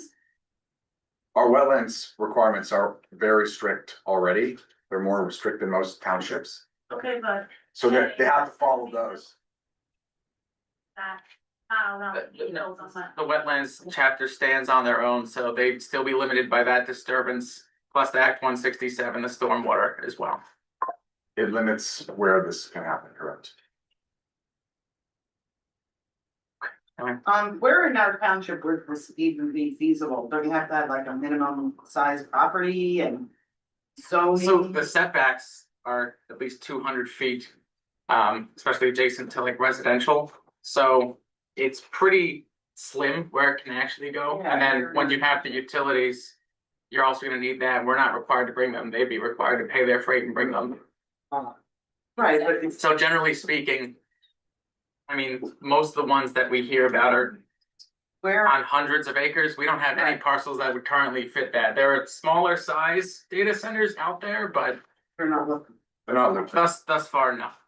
Right, so. Oh, If it you has said to 200 be feet of- completely restrictive, right? Right. If you put a ordinance in that with all your setbacks and requirements means it's impossible anywhere in your township, then you lose in court. So there are feasibly places that could be done, although you'd be restricted in your size. So you're not gonna have the jumbo ones because there just isn't that, I don't think there's that land around here. Right, so when you're said 200 feet from a residential. Wouldn't it have to be zoned something other than residential to have? What's conditional use in ED? Right, in ED, the commercial zone. It's conditioned. And it's by use there. conditional use. And by right, You'll you have have to one. approve it. No, it's our. No. No, it also has extensive screening, and if it has any sort of power generation or power supply equipment, there's extra requirements on top of that. Good question. Joel? Hi, I was just wondering too, they said that those facilities use quite a bit of water and that was a concern. Yes. And so is there like some way of like, for instance, we have the drought like we did this year, water tables are getting low and residential water is being compromised, that they would have to reduce their amount of water usage or shut down water compliance with That's residential. correct. There's they have to submit documentation. So if they're getting water from a public authority, like Broadhead Creek Regional Authority or something like that, they have to submit documentation from the authority. The authority will serve them. If they rely on non-public sources like a well, they have to provide a feasibility study and determine if there's an adequate supply of water for the use, to estimate their use based on existing wells, groundwater, and surface waters in the vicinity. And it says specifically that it cannot be approved unless the water feasibility study demonstrates that the anticipated water supply yield is adequate for the project and the proposed water withdrawals and discharges will not endanger or adversely affect the quantity or quality of groundwater supplies or surface waters in the vicinity. And it has 3, 4, 5, 6, 7, 8, 9, 10 different specific objectives that it has to provide in that study. Including the location, like for example, like the one you would reference would be the location of all existing and proposed wells within the 1,000 feet of the property boundary with a notation to the capacity of the high yield wells. Same thing with the location of the surface waters, including perennial and intermittent streams, rivers, lakes, reservoirs, ponds, wetlands, springs, natural seeps, and estuaries within 1,000 feet as well. So then they also have to. They also need to get review and approval from the Delaware River Basin Commission for all projects. Yeah, so they have to do those studies and then from their approvals are pending too after that. Correct. Same thing goes with study and also vibration, it's not just study, with noise study and a vibration study as well as heat. Well, is there anything in there to stop them? I know two particular parcels in the township that are near 100 acres. They're both in the ED, but they're residential homes. Wow, I mean, the answer is if it's if it's in the ED zone, it could theoretically be possible. It's a conditional use though. So if there were, that means this is the bare minimum, but then additional conditions can be set on that. So if it happens to be right next to, if there's a bunch of homes right there, or maybe there can be a little further setback, this or a fence or whatever, there could be an extra things added. Just practically, the ones that have been built are somewhere between 100,000 and 1,000,000 square feet. And 100,000 is about the size of Walmart. So the only places they really could go are in Smithfield Gateway or at the airport. Those are the only places that are in zones where they could be conditionally approved. the other thing to note is that we prohibit the emissions of smoke, odorous gases, other odorous matter, steam qualities. You're not in the right zone. Why? Because you're not in the ED zone or the industrial zone. So why couldn't I get a conditional use? Only if you're in the ED zone. Only in those zones it's approved. But I'm right next to a countless supply of water. You are, but East Strasburg Borough sells water. You'd have to get rezoned, Gary. Yeah. Well, why can't you guys do that? Well, I, for one, don't know enough about the property, but you'd have to submit a petition. Well, you should. You're all, you supervisors should know about all the properties in the township. My father did. He was a supervisor. Do my level best. I think we got like 4,000 parcels. So, but I appreciate. Not 4,000 parcels that could actually host a data. Oh, that's correct. Correct. Yep. So anytime you want to come up and check it out, give me a call. All right. Appreciate it. No problem. Brett. I really applaud you. I think we gotta pass this change immediately. I continue to research this and I went to Rosemary Brown's town hall up in Scranton. And all the major builders were there, Amazon and Microsoft. They want, in addition to power supply with Pennsylvania gas companies, they want to eliminate or reduce permit time. They're really aggressive. In fact, case study they're showing that Virginia is the epicenter for data centers, and this is in the East Coast. And the data centers are not all that big. They're not. They're grouped together. The residents' power bills have gone up. They've doubled, tripled, and quadrupled because of the amount of power required and the power in the community. The other thing that the research is showing is that the builders, the constructors of data centers completely black out any information about what they're doing.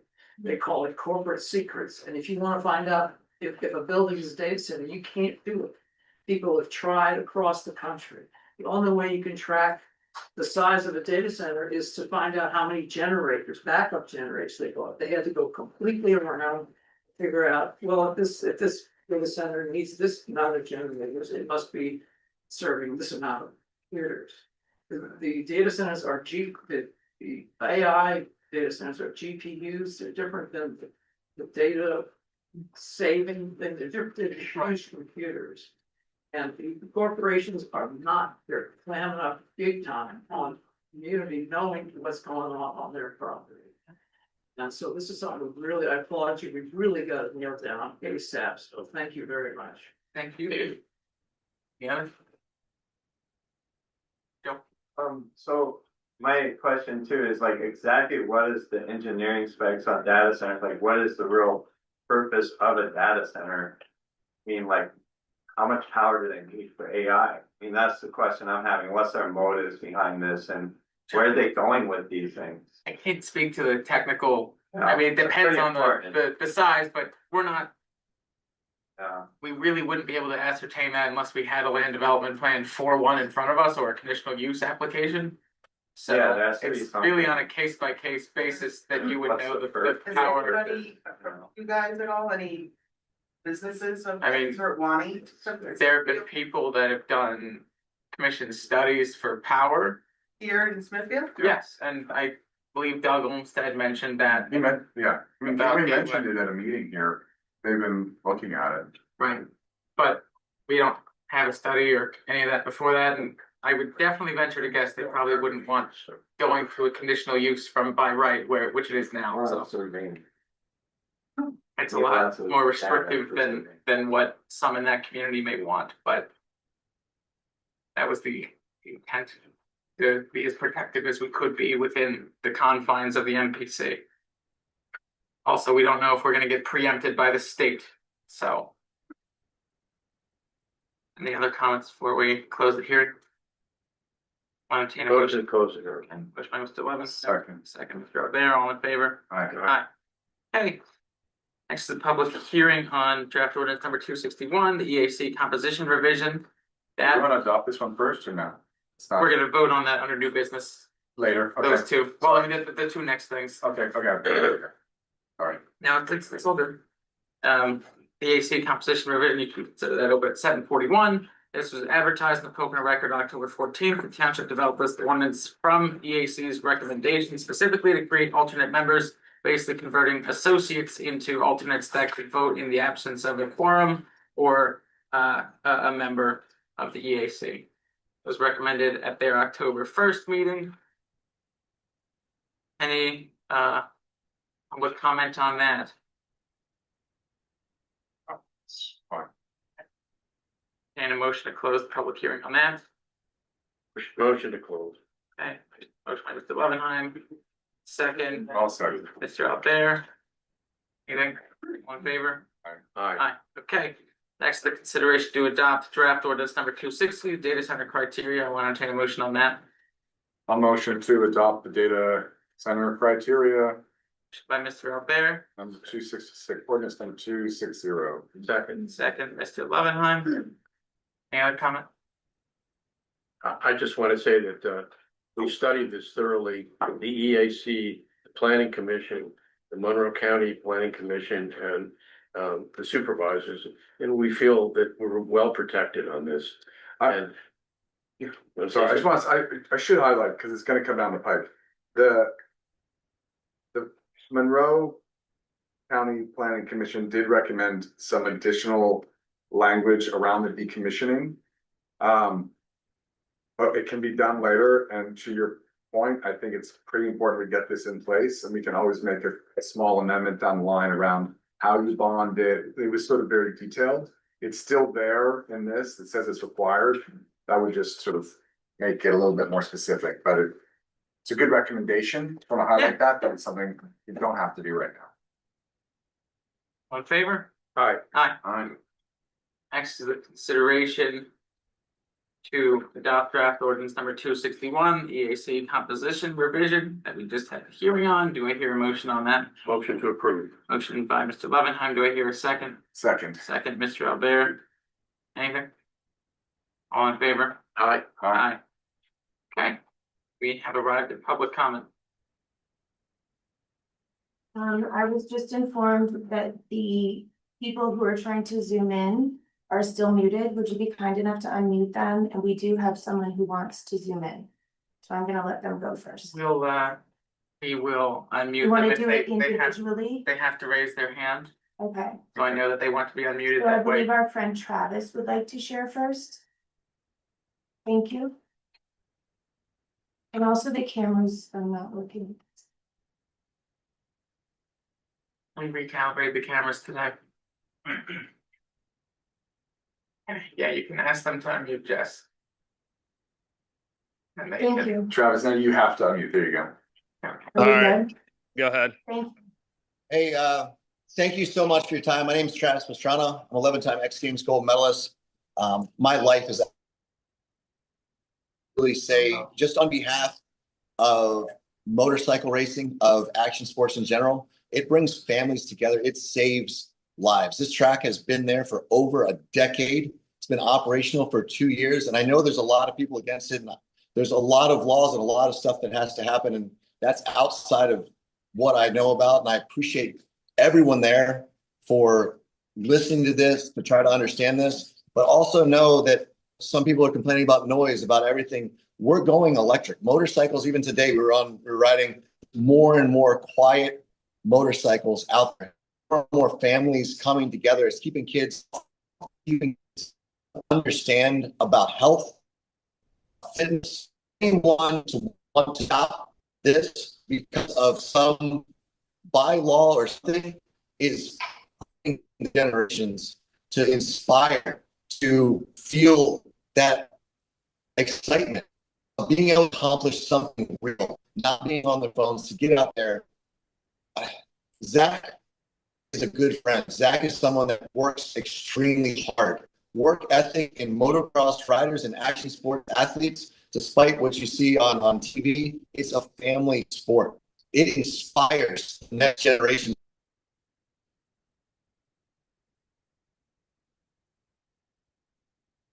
No, I don't even see him. Dropped. All right, well, we'll give him another minute 30 if he comes back on. Okay. What's next? Hi, my name's Philip Reinhardt. Thank you, Michael, for the posture you had in your conversation today. I'm a 5th generation Pocono member. I've lived here my whole life. My grandparents came here from Ellis Island, from Germany. I've seen this place change. My family's seen this place change from before there was a mountain manor, before there was a Shawnee Mountain, before there was campgrounds right next to my property. All of these things provide some level of nuisance, but they also provide a community business opportunity. And I think this whole process has resulted in emotion leading us to not speak to each other as good neighbors. And I think it needs to start. And I do like the idea that there will be conversations happening now. But if I was of the mind that a neighbor could complain and shut down Shawnee Mountain because I can't see the stars at night anymore, right? That wouldn't seem great for the community. And I think the same thing happens here. And I think there are ways that we can work together and get this thing done. And thank you, and thank you for that time. Thank you.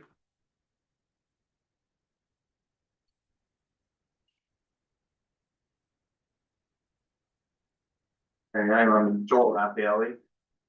I had spoken before, like a couple weeks ago, and I'm a living man. I'm on the land soil jurisdiction. That's something that was declared in 1776 by the American people so that they could have freedom from the tyrannical rule we all know of Britain and of the municipals too, of Roman rule. We'll say it that they're not laws. So I think obviously we can all work together though. We're intelligent people. And the main thing is I wanted to bring up is that I studied the Roman rules. What they do is they create fictitious things to have rule. Okay, and I was like, man, that's really unusual because I didn't understand it at first. But they'll take a person, which is a corporation, and give it a persona, but they'll only deal in fiction, right? And that's what Roman law was, which is very odd. Most people couldn't comprehend something like that. But they also, what they do is they create imaginary lines on maps, and they call them zones. right? And what they do is they use those zone lines that they created on a map. They're fictitious. They're not real. If you walk out there, the line's not there. Property lines aren't there really either unless you put a fence up, things like that.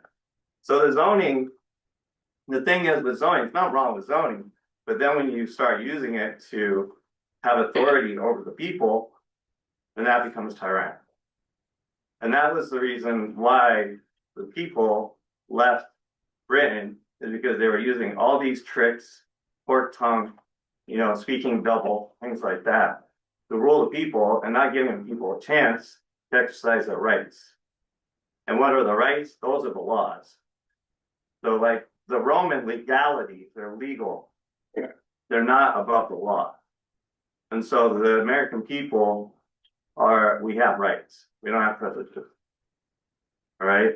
The rights of free speech without limit. The right to travel without limit. You're not supposed to have the travel, you shouldn't have a license. You don't need to have a permit. You don't need to have registration.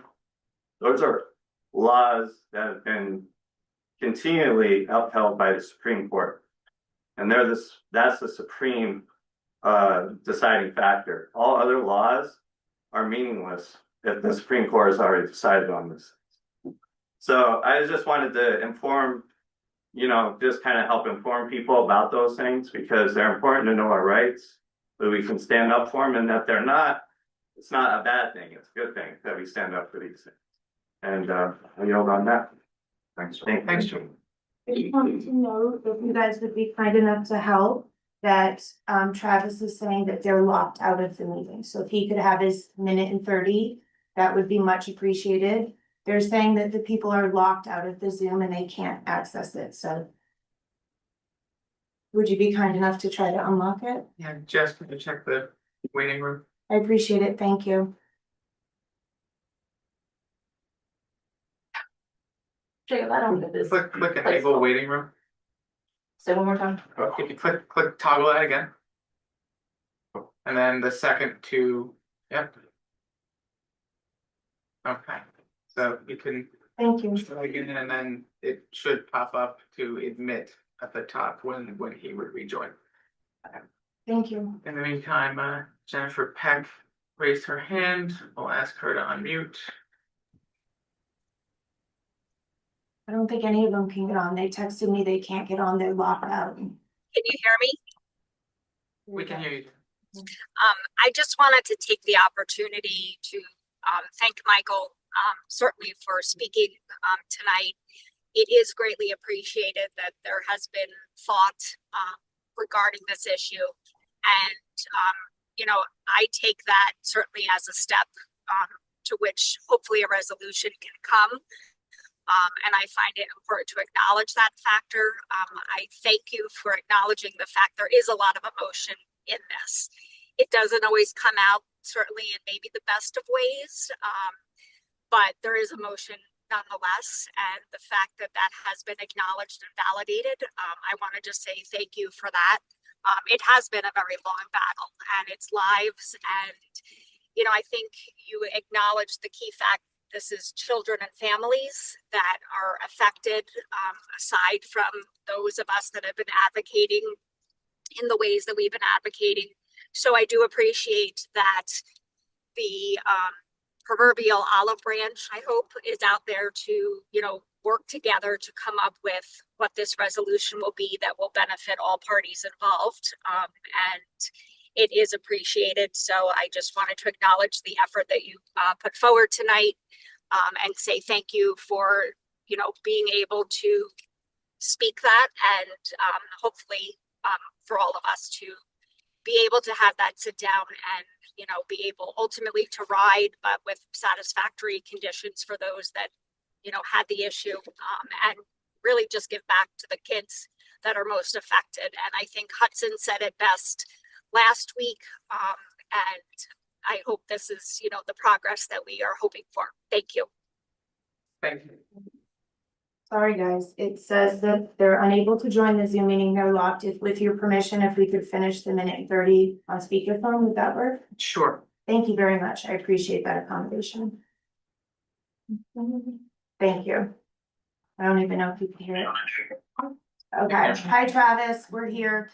I'm so sorry to take up your time. I know this is, getting dragged out, but I just want to say, on behalf of Action Sports, Zach is a hardworking human being, someone that's going to inspire the next generation, the youth, the family, fitness, to inspire confidence in the next generation is something that I think is hugely missed in a lot of communities, and it gives you great opportunities. So I know there's a lot of hope that you all take one step back from the books and understand there's a track that is currently operating, a track that's been there for almost a decade, that has been inspiring kids to go outside, to get off their phones and be the best humans, most hardworking people that they can possibly be.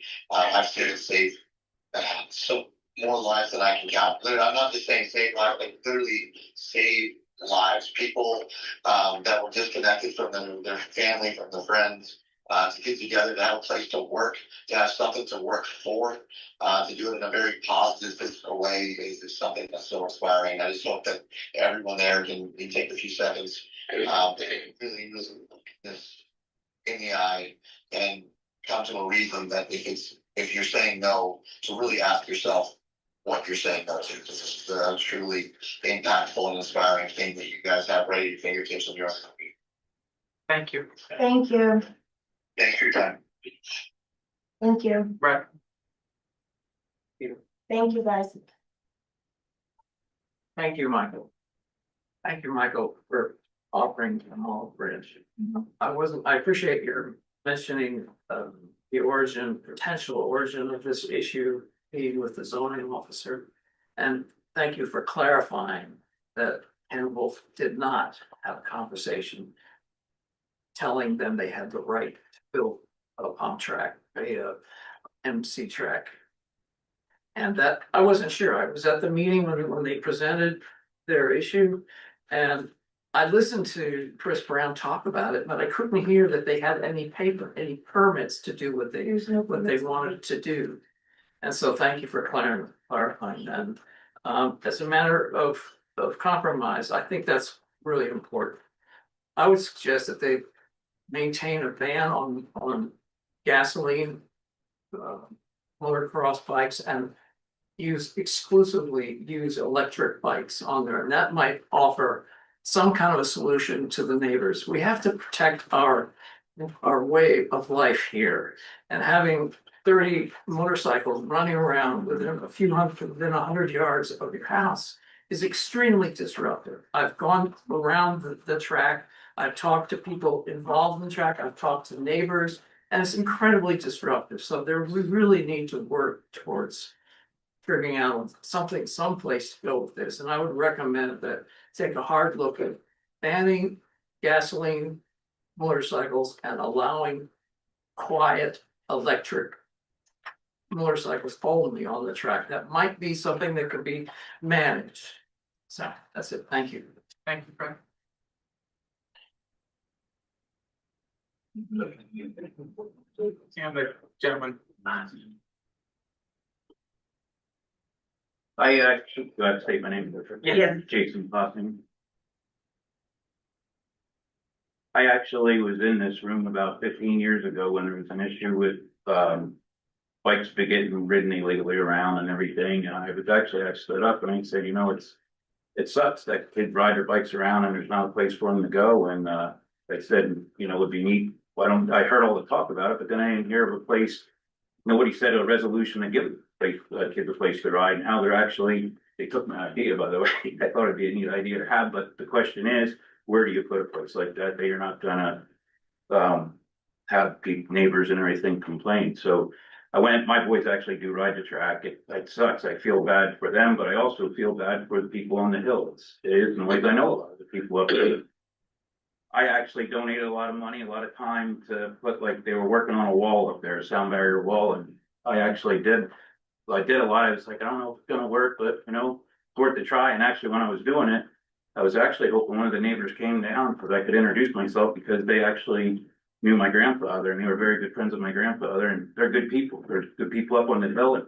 kudos to you, man. That was a great speech that you said. I'm very passionate about it. It's been, anybody that knows me knows motorcycles has been a big part of my life, you know, and it sucks. It just brought out I can see the two of you got stressed or your anger, their anger, and there's just a lot of anger in the room, and it's just, it all brought out the worst in people. And I think, like you said, if you could have a resolution, I'd be love to meet with you, to meet with the people or something. Like if you could just talk together to come up with a resolution, if there's any resolution. It's because I don't think you need to know about how good it is. It's a good thing for the area. Where can the adjustments be? There wasn't really much talk of that. It's but if there is, I'd be willing to donate more or whatever, you know, whatever would be good, because like somebody said here a little bit ago, I think it was even Travis, that I love seeing my kids ride. They're not on their cell phones, you know, they're not on their Game Boys when they were kids. I got so much joy when I came home. They're outside. I used to play in a sandbox, you know, and just seeing kids today outside is great, not on, you know, computers or whatever. But I did a lot, you know, I did a lot for the track, but I didn't do it for the track. I know the people up on the hill, because how would it be, you know, with the noise, you know, yeah, it's gonna suck, but if you know what the noise is for, and I still feel bad for them, because what if it doesn't open? What's the next thing down the pipeline that could come that might be even worse for them as neighbors, you know, they talk AI or the other things, like could it be an Amazon factory, could it be this, or it might be something worse. They might have not liked they might not mind the dirt bikes if, you know, it's something worse that comes down the line. So that's all. I just felt the need. I wanted to support my kids because I just love watching them ride. It's a good time. So thank you for your time. Thank you for your speech, though. That was great. It's good. Thank you. I'm Elisa Verne. I just wanted to apologize for being so defensive to Michael. It is the first opportunity for us to communicate openly. It's been just a difficult season for us, as you have witnessed. I said I used to be a good time until this happened, and it has just felt as if not only our rights were violated, but we felt personally attacked, because we felt, in all sincerity, that we did our due diligence. There's no permits required for the River's Edge Bike Park. There's no permits required to move dirt for less than an acre. That's wrong. We did the things that we were told to do. We told the township we were opening a practice and training facility. I don't need to go down this rabbit hole. I want to stay in the hope. I want to stay in the fact that Judge Zulick allowed you guys the luxury of making this decision. You could tell my children that they could ride tomorrow. I was willing to compromise in every area. I could open, and I was told I could open and operate 7 days a week, 24 hours a day. I chose 3 days, Wednesday, Saturday, and Sunday, very reasonable hours. I chose to operate on Wednesdays from 12 to 6 and on Saturday and Sunday from 10 to 4. Originally, we had rode our dirt bikes far more than that. We were riding from 8 a.m. until 7 p.m. When I heard my friend Jake tell me some of his friends up on the hill could hear it, it was a nuisance, it was loud, I didn't hear from anyone. There was never a violation, there was never a citation, there was never a fine given to us until the day that we heard about this injunction. That is the truth. And unfortunately, Mr. Wolf is no longer here to represent what his part in this was, because he has been let go as a result of his dishonesty. I'm still here. And with that being said, I cut the hours back to be respectful, to be neighborly. I'm willing to compromise. I'm willing to listen to what you think would be appropriate for our area. If you think we should operate this many hours a week, if you think we should do it during these times, I've never said I wouldn't do that. You came to us with several offers, which showed me that you have the power to do this. You have the power to dissolve the injunction and lift it.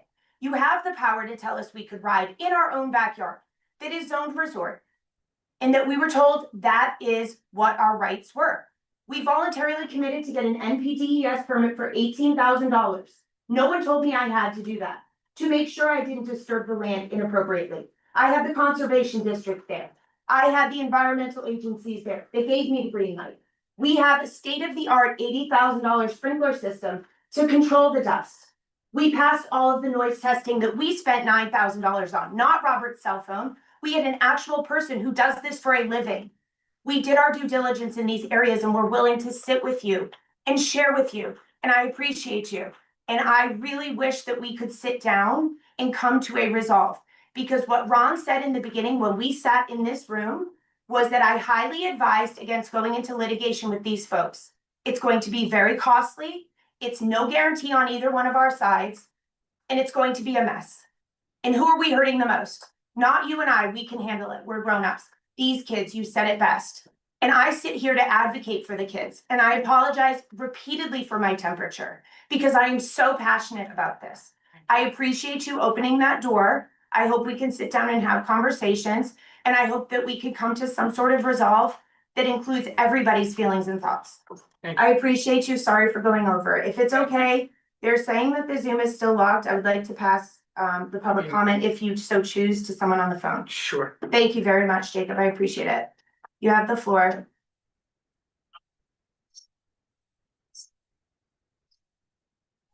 Once again, second night in a row, I've been kicked off and blocked from public comment and from the Zoom calls. Unfortunately, the second time that I got kicked off and blocked, I had an important guest call in that took a lot of time out of his day to do this, and has been listening into all the meetings. And once again, I'm kicked out and blocked. I've been trying to log back into the meeting, and it says that the meeting's blocked and logged out. As far as those kids in the beginning of the meeting, we have no clue who they are. They're no our kids. They don't belong to any of us. I have no clue who they are. I don't know the names on there, so that's not us.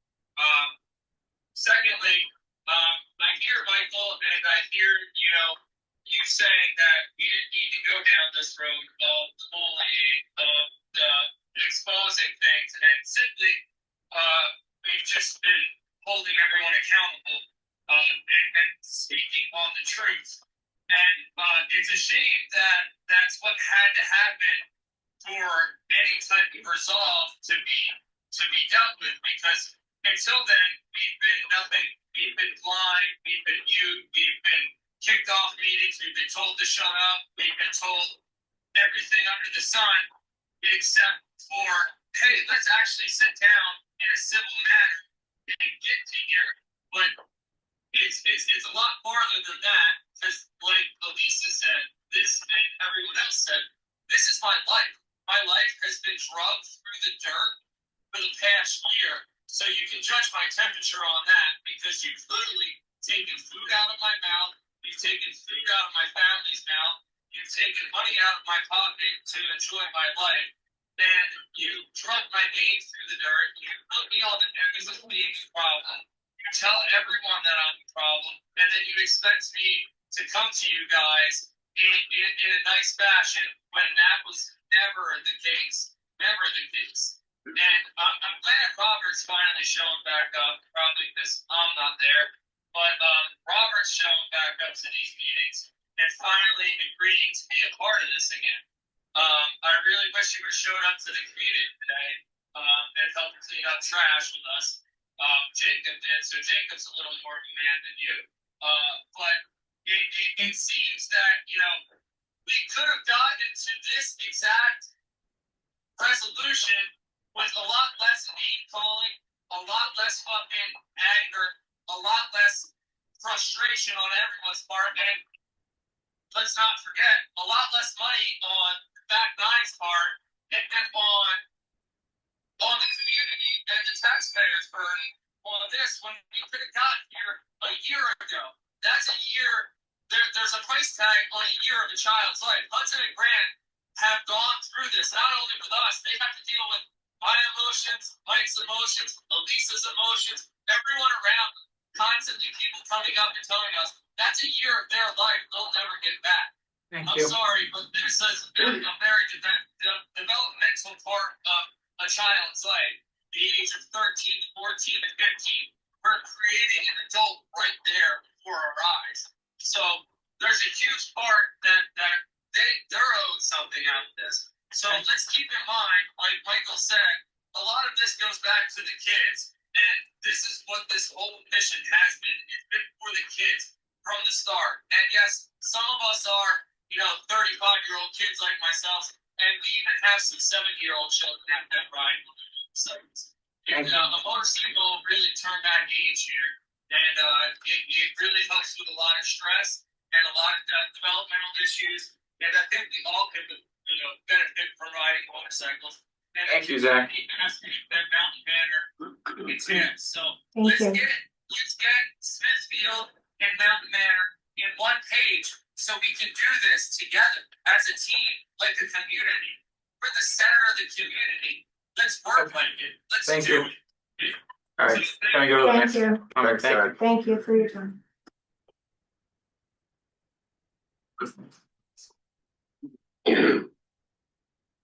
I do appreciate the acknowledgement, and I don't wanna beat a dead horse here. A couple weeks ago, I was here. I asked you guys directly. The question was, what are you willing to do for the kids instead? And I would really hope that somehow as a community, instead of blocking people and shutting people's comments off, that you could address the situation, because we do know what happens in other towns when you take away every productive thing for children to do. 14, 15, 16-year-olds need some kind of outlet aside from school. I appreciate very much what you said. I was ready to come up here and say some mean things, and I don't want to say them anymore. I would Thank you. really like if we could all sit down as a community and actually preserve the Poconos together in the way that we had it as children. And that's all I wanted to say. I'm not gonna beat a dead horse. Thank you very much. Can you state your name, please, for the record? Katie Makovsky, Thank you, Katie. 5112 Range Drive. I don't know if you've been. Thank you. You got the spelling from the last. Thank you. Need mine as well. Yes, please. Vanessa Gleason, thank you. GLEASON, Lake Opac, New Jersey. I just wanna say what I already had written was 100% negative, but I gotta say that if you're gonna be respectful towards us, I'm gonna be respectful towards you, and I hope the same going forward. All we're asking for is to ride. That's it. Alright? There's noise with every single thing we do. I wake up in the morning, I hear noise. I easily hear noise. Something going on in the house, something going on outside, cars driving down the road. There's noise with every single thing we do in life. And I think you guys are somewhat forgetting that idea. Dirt bikes are starting to go silent. And now, not all are. I know, because I know mine aren't. But the hours that they're looking to operate at, I mean, they're great. A Wednesday, reasonable hours. Saturdays and Sundays, reasonable hours. Just let's be accepting of this. Because that's all I do outside of schoolwork and the 2 jobs that I have right now is ride a dirt bike. And realistically, coming from Lake Hopatcon, I'd rather drive an hour into East Stroudsburg, okay, than drive 3.5 hours down to Millville, New Jersey from my home. It's a major inconvenience. This is a convenience. And it's safe, 100% safe. Down there, they really don't care about you. I'll be completely honest. These are great people running a great facility. Let's keep it open. It's only boosting our local economy if you really look into the facts and the details. That's all I want to say. Thank you. Thank you.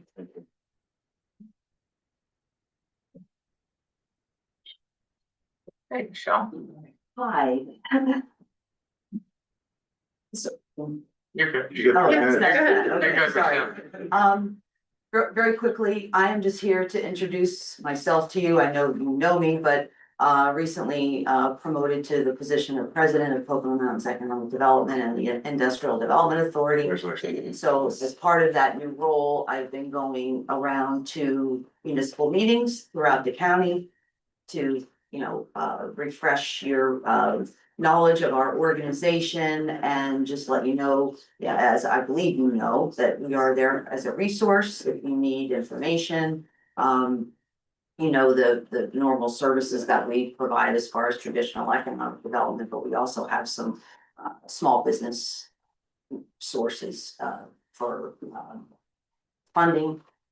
We have a small revolving loan fund for small business, and we also have the Small Business Development Center that comes to our office once a month and offers free small business counseling. So I brought some information. I'll leave that you can pass to Julia and make that available to your constituents. And just know that reach out if there's anything that we can do to help you.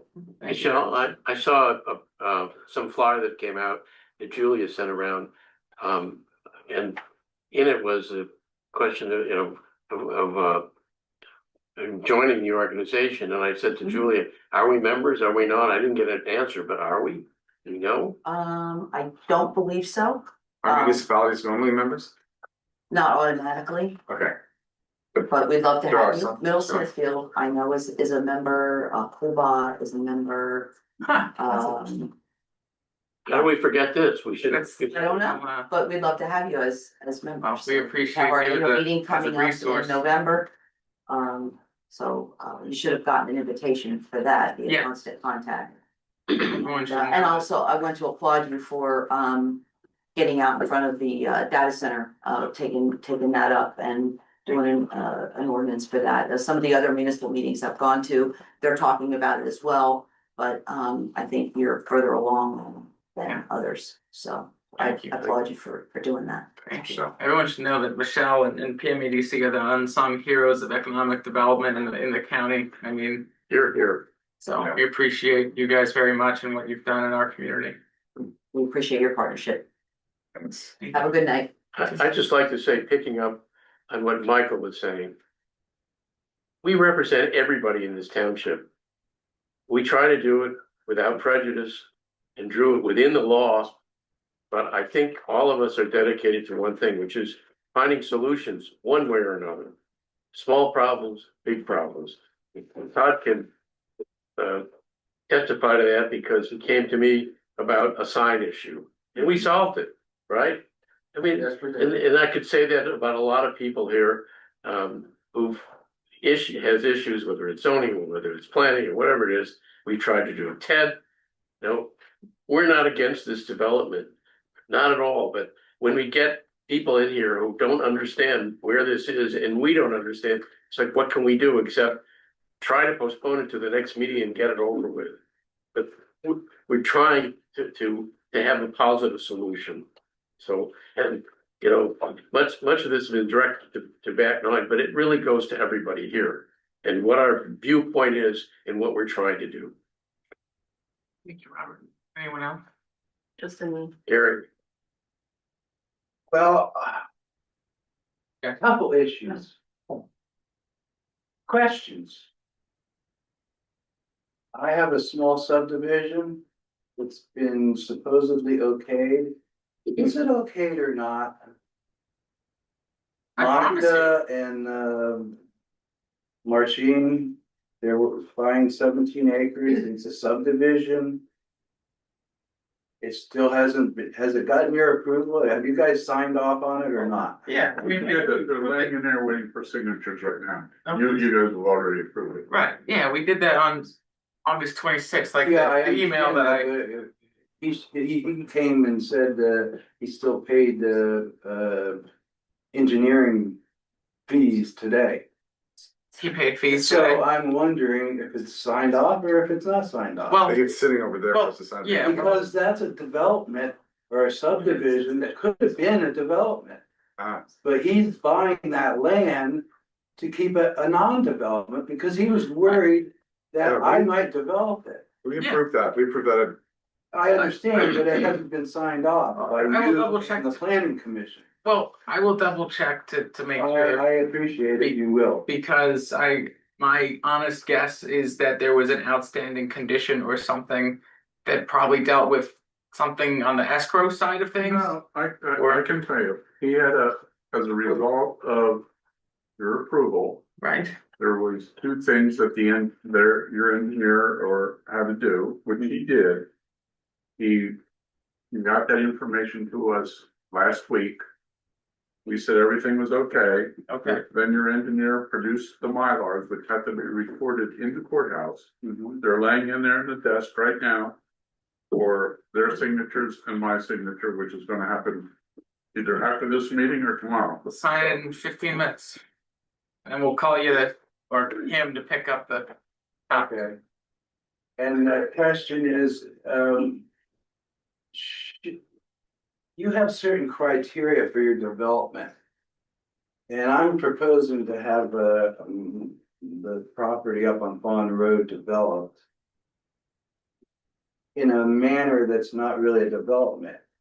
Like there'll be 10-acre parcels. I wish retrospectively there would have been more criteria like that set up years ago, because then the township would be as it is. And I won't get into that, the way I view things. I'm an environmentalist first, farmer second.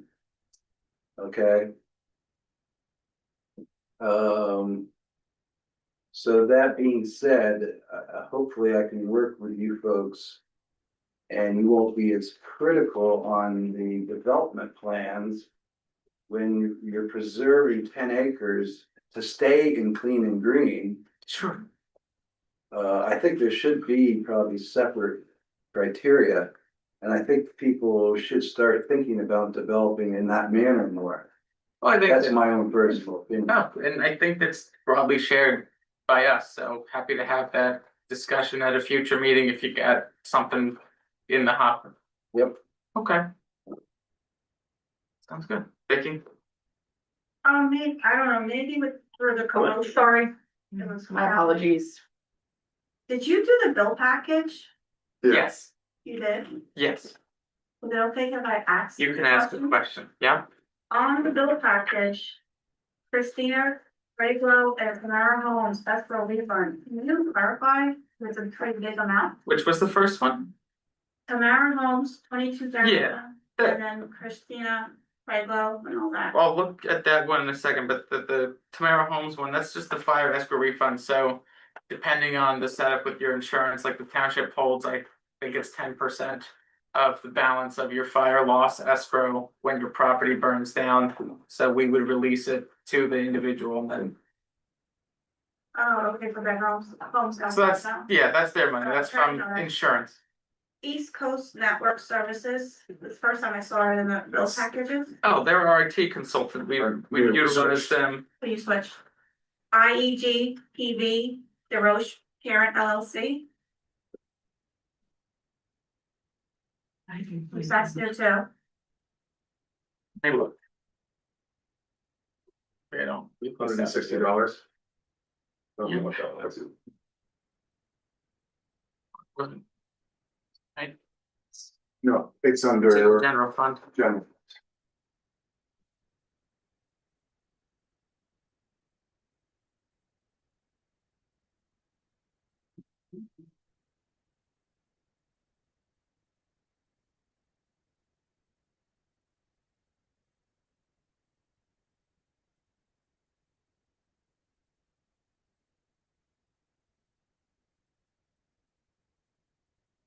Oh, IAG Environmental Group. Give me one second. Make sure you put that back in my room. She's freaking out watching you do all this. That was for a 7 feet by 18 foot, 18-ounce black vinyl tarp. Put that amount. $160 for a tarp. I use good tarps. That's a pretty good deal. It is very expensive, very good. World Fuel Services and Zero Waste US Fund. Well, World Fuel is who we purchase for gas, so that's like our card for Wex Bank. Okay. And what was the other one? Zero Waste. Zero Waste. Right, could be the.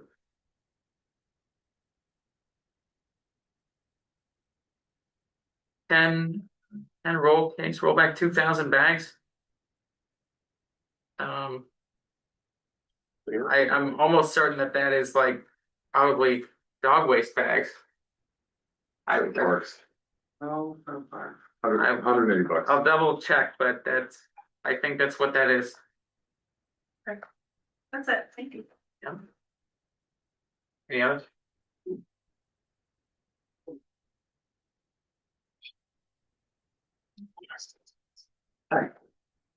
What did you go to? Again, I hit the wrong button. It's just I hit the wrong button. I wish it happens. Okay. Go ahead. I know this may be repetitious, but as a grandparent, I like to say that motocross has made a big movement in my grandson, other children, young children, 6 years old and up. Experience some difficulties in life, some challenges in life, some motocross, some ability to get up and go again. And the back nine has given children in this area the opportunity to have something to do besides, which I've seen in my lifetime, other things. So if you think noise is a problem, I'm sorry. I'm sorry. Sir, may I have your name, please, for the record? Jack. Thank you. Jaum. Thank you very much. Thanks, Jack. Okay. Justin, I've got you on Zoom. Oh, you got it. Yeah, 1 second. We'll get you.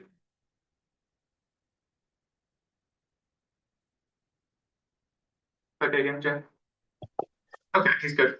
Go ahead, Justin.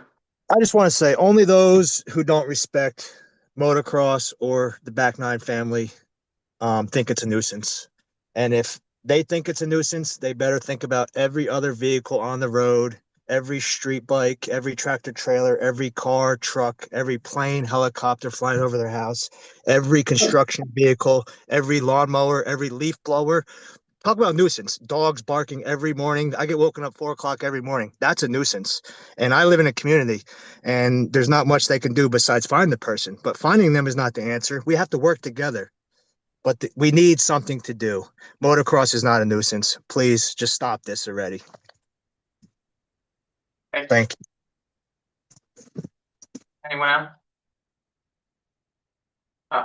You want to make one last comment, Gary? Yes. Okay. On this whole back nine motocross stuff.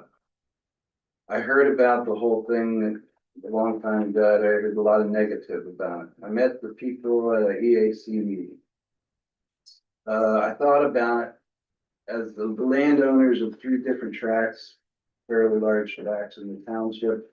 I've been inundated by 4-wheelers and dirt bikes for as long as I've been around. So that being said, like that other gentleman was saying, I think Mr. Coffinger, it gives people, it's more concentrated. And so maybe thinking about it that way, maybe there won't be so many people riding through my woods and trespassing. That being said, I've contacted and been in touch with the Mount Manor crew, and I'm trying to persuade them, and they're very interested, it seems, in turning into a agriculture enterprise on the Mount Manor property also, which I felt the township probably should have purchased a long time ago and made a giant organic farm so you would have food security within Smithfield Township. Appreciate that. So hopefully we will be working together, the Mountaindale Farm LLC and the Mountain Manor, I'm not sure what their official name is, and maybe that you'll get a good organic farming enterprise within the township. That's all. Thank you. Terry, what is your on-road property zoned as? Do you know? Well, you guys rezoned it a while back to make it so that it would be less valuable, so that you have to have 2-acre lots. instead of an acre and a half, which I believe is what it currently is in most R1 zones. So that's in the conservation R1 district. For season. So you're an R1. RC. So, the conservation, blah, blah, blah, which there's not much of, but you decided to do it on our farm because you were trying to buy our farm for open space. But when you finally got around to it, after 20 years, I must say, of dealing with the township people, you insulted me and my family quite dearly by offering pennies on the dollar. And I had that talk with Mr. Levenheim, and I understand that there's not money available. And that's why the open space Here, it was program not does the not work township. very well. Was not the township, it was the Pocono, what is it, Heritage Land Trust that offered you that. And I didn't think it was enough either, and I told you. that. Right, we agreed on that. Yeah. I'm not pointing the finger at you. I know that's how it works, and that's why, unfortunately, there's a lot of land that's being developed in ways that I remember. aren't that I think environmentally they friendly. offered you like 2 million for something was worth at least No, they 7 or offered 8. 1.1 million for something that's worth probably, depends if I wanted to put a 2-acre development in. I'm no longer part of that organization. Okay, all right, good. You guys can dialogue too. I just want one last comment, and then I'm gonna say something close. Okay, perfect. Oh, Charlie. Charlene Scarza. I want to say thank you, to Michael. I appreciate you, wanting to work things out for the, for the kids and, for the back nine. The reason I'm up here is because, it's concerning because I feel the passion behind this, and I also feel like her temper when, she speaks of Robert and Robert denying. There's not much I can speak about, but I'm in litigation with him also. Price is landing. I can read you a text message if you like, saying this was before these, that, the board has full control, because I was on a board and we live next to each other. It says, has full authority over all matters in the community. The threat of the board being sued is hollow, because as long as the board is acting within its authority, any legal challenge will only be referred to the board's liability insurance carrier. Ask me. I am currently involved in 3 lawsuits as supervisor. It's just part of the job. So now, if that's the case, and he's the common denominator with these lawsuits, who do we go to? Who do we go to? I mean, I've gone to you, Jacob. I've gone to you, Michael, and you've known this. And this stuff is what's happened prior. But at the end of the day, the common denominator is Robert. Robert told me this, Robert did this. The only thing that I'm fortunate about is I have a paper trail. Well, they don't, but I do. So that's concerning. As township people here and the residents, we're paying for this litigation and what's going on. And it's just not fair. Like I said, I've spoken to the Price Landing, residents. It comes down to, again, Robert. I mean, who do we go to? If I'm going to you, you're the chairperson, and you can't do anything. Who's the next step up? I've gone to the commissioners. I've actually called the Attorney General's office. I'm waiting for a phone call back because it's a pattern, and us as residents are the ones that are suffering from it. You've taken the appropriate venues. Okay. The legal route and Attorney General's office, OAG, or the DA's office, those are the ones that would handle any of that, or the legislature. Okay. The commissioners don't have any direct authority over political subdivisions. Okay, all right, and then I just have like another, one thing, I live in, Shawnee Valley.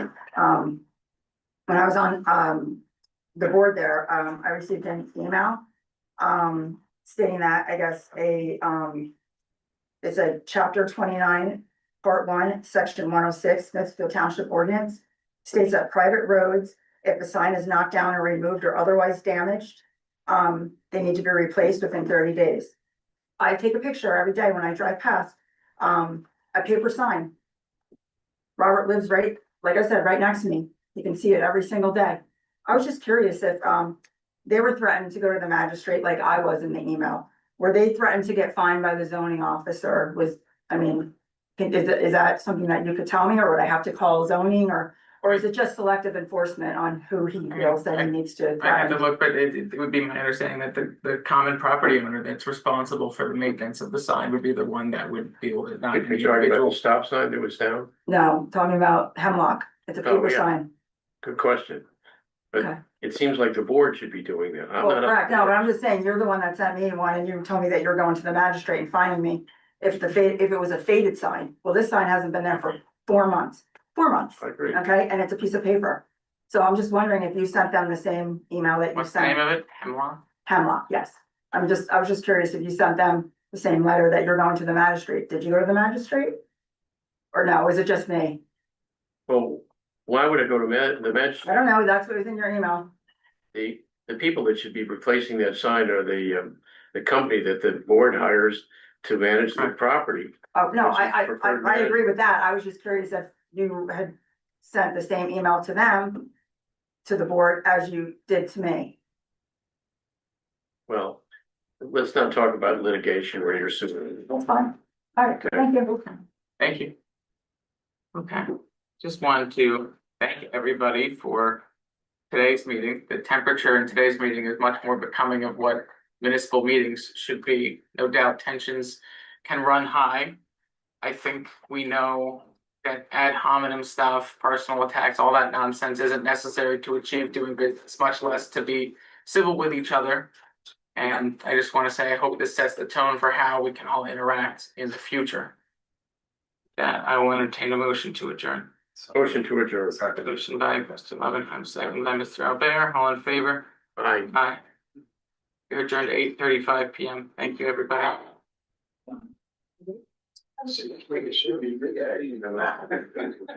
Like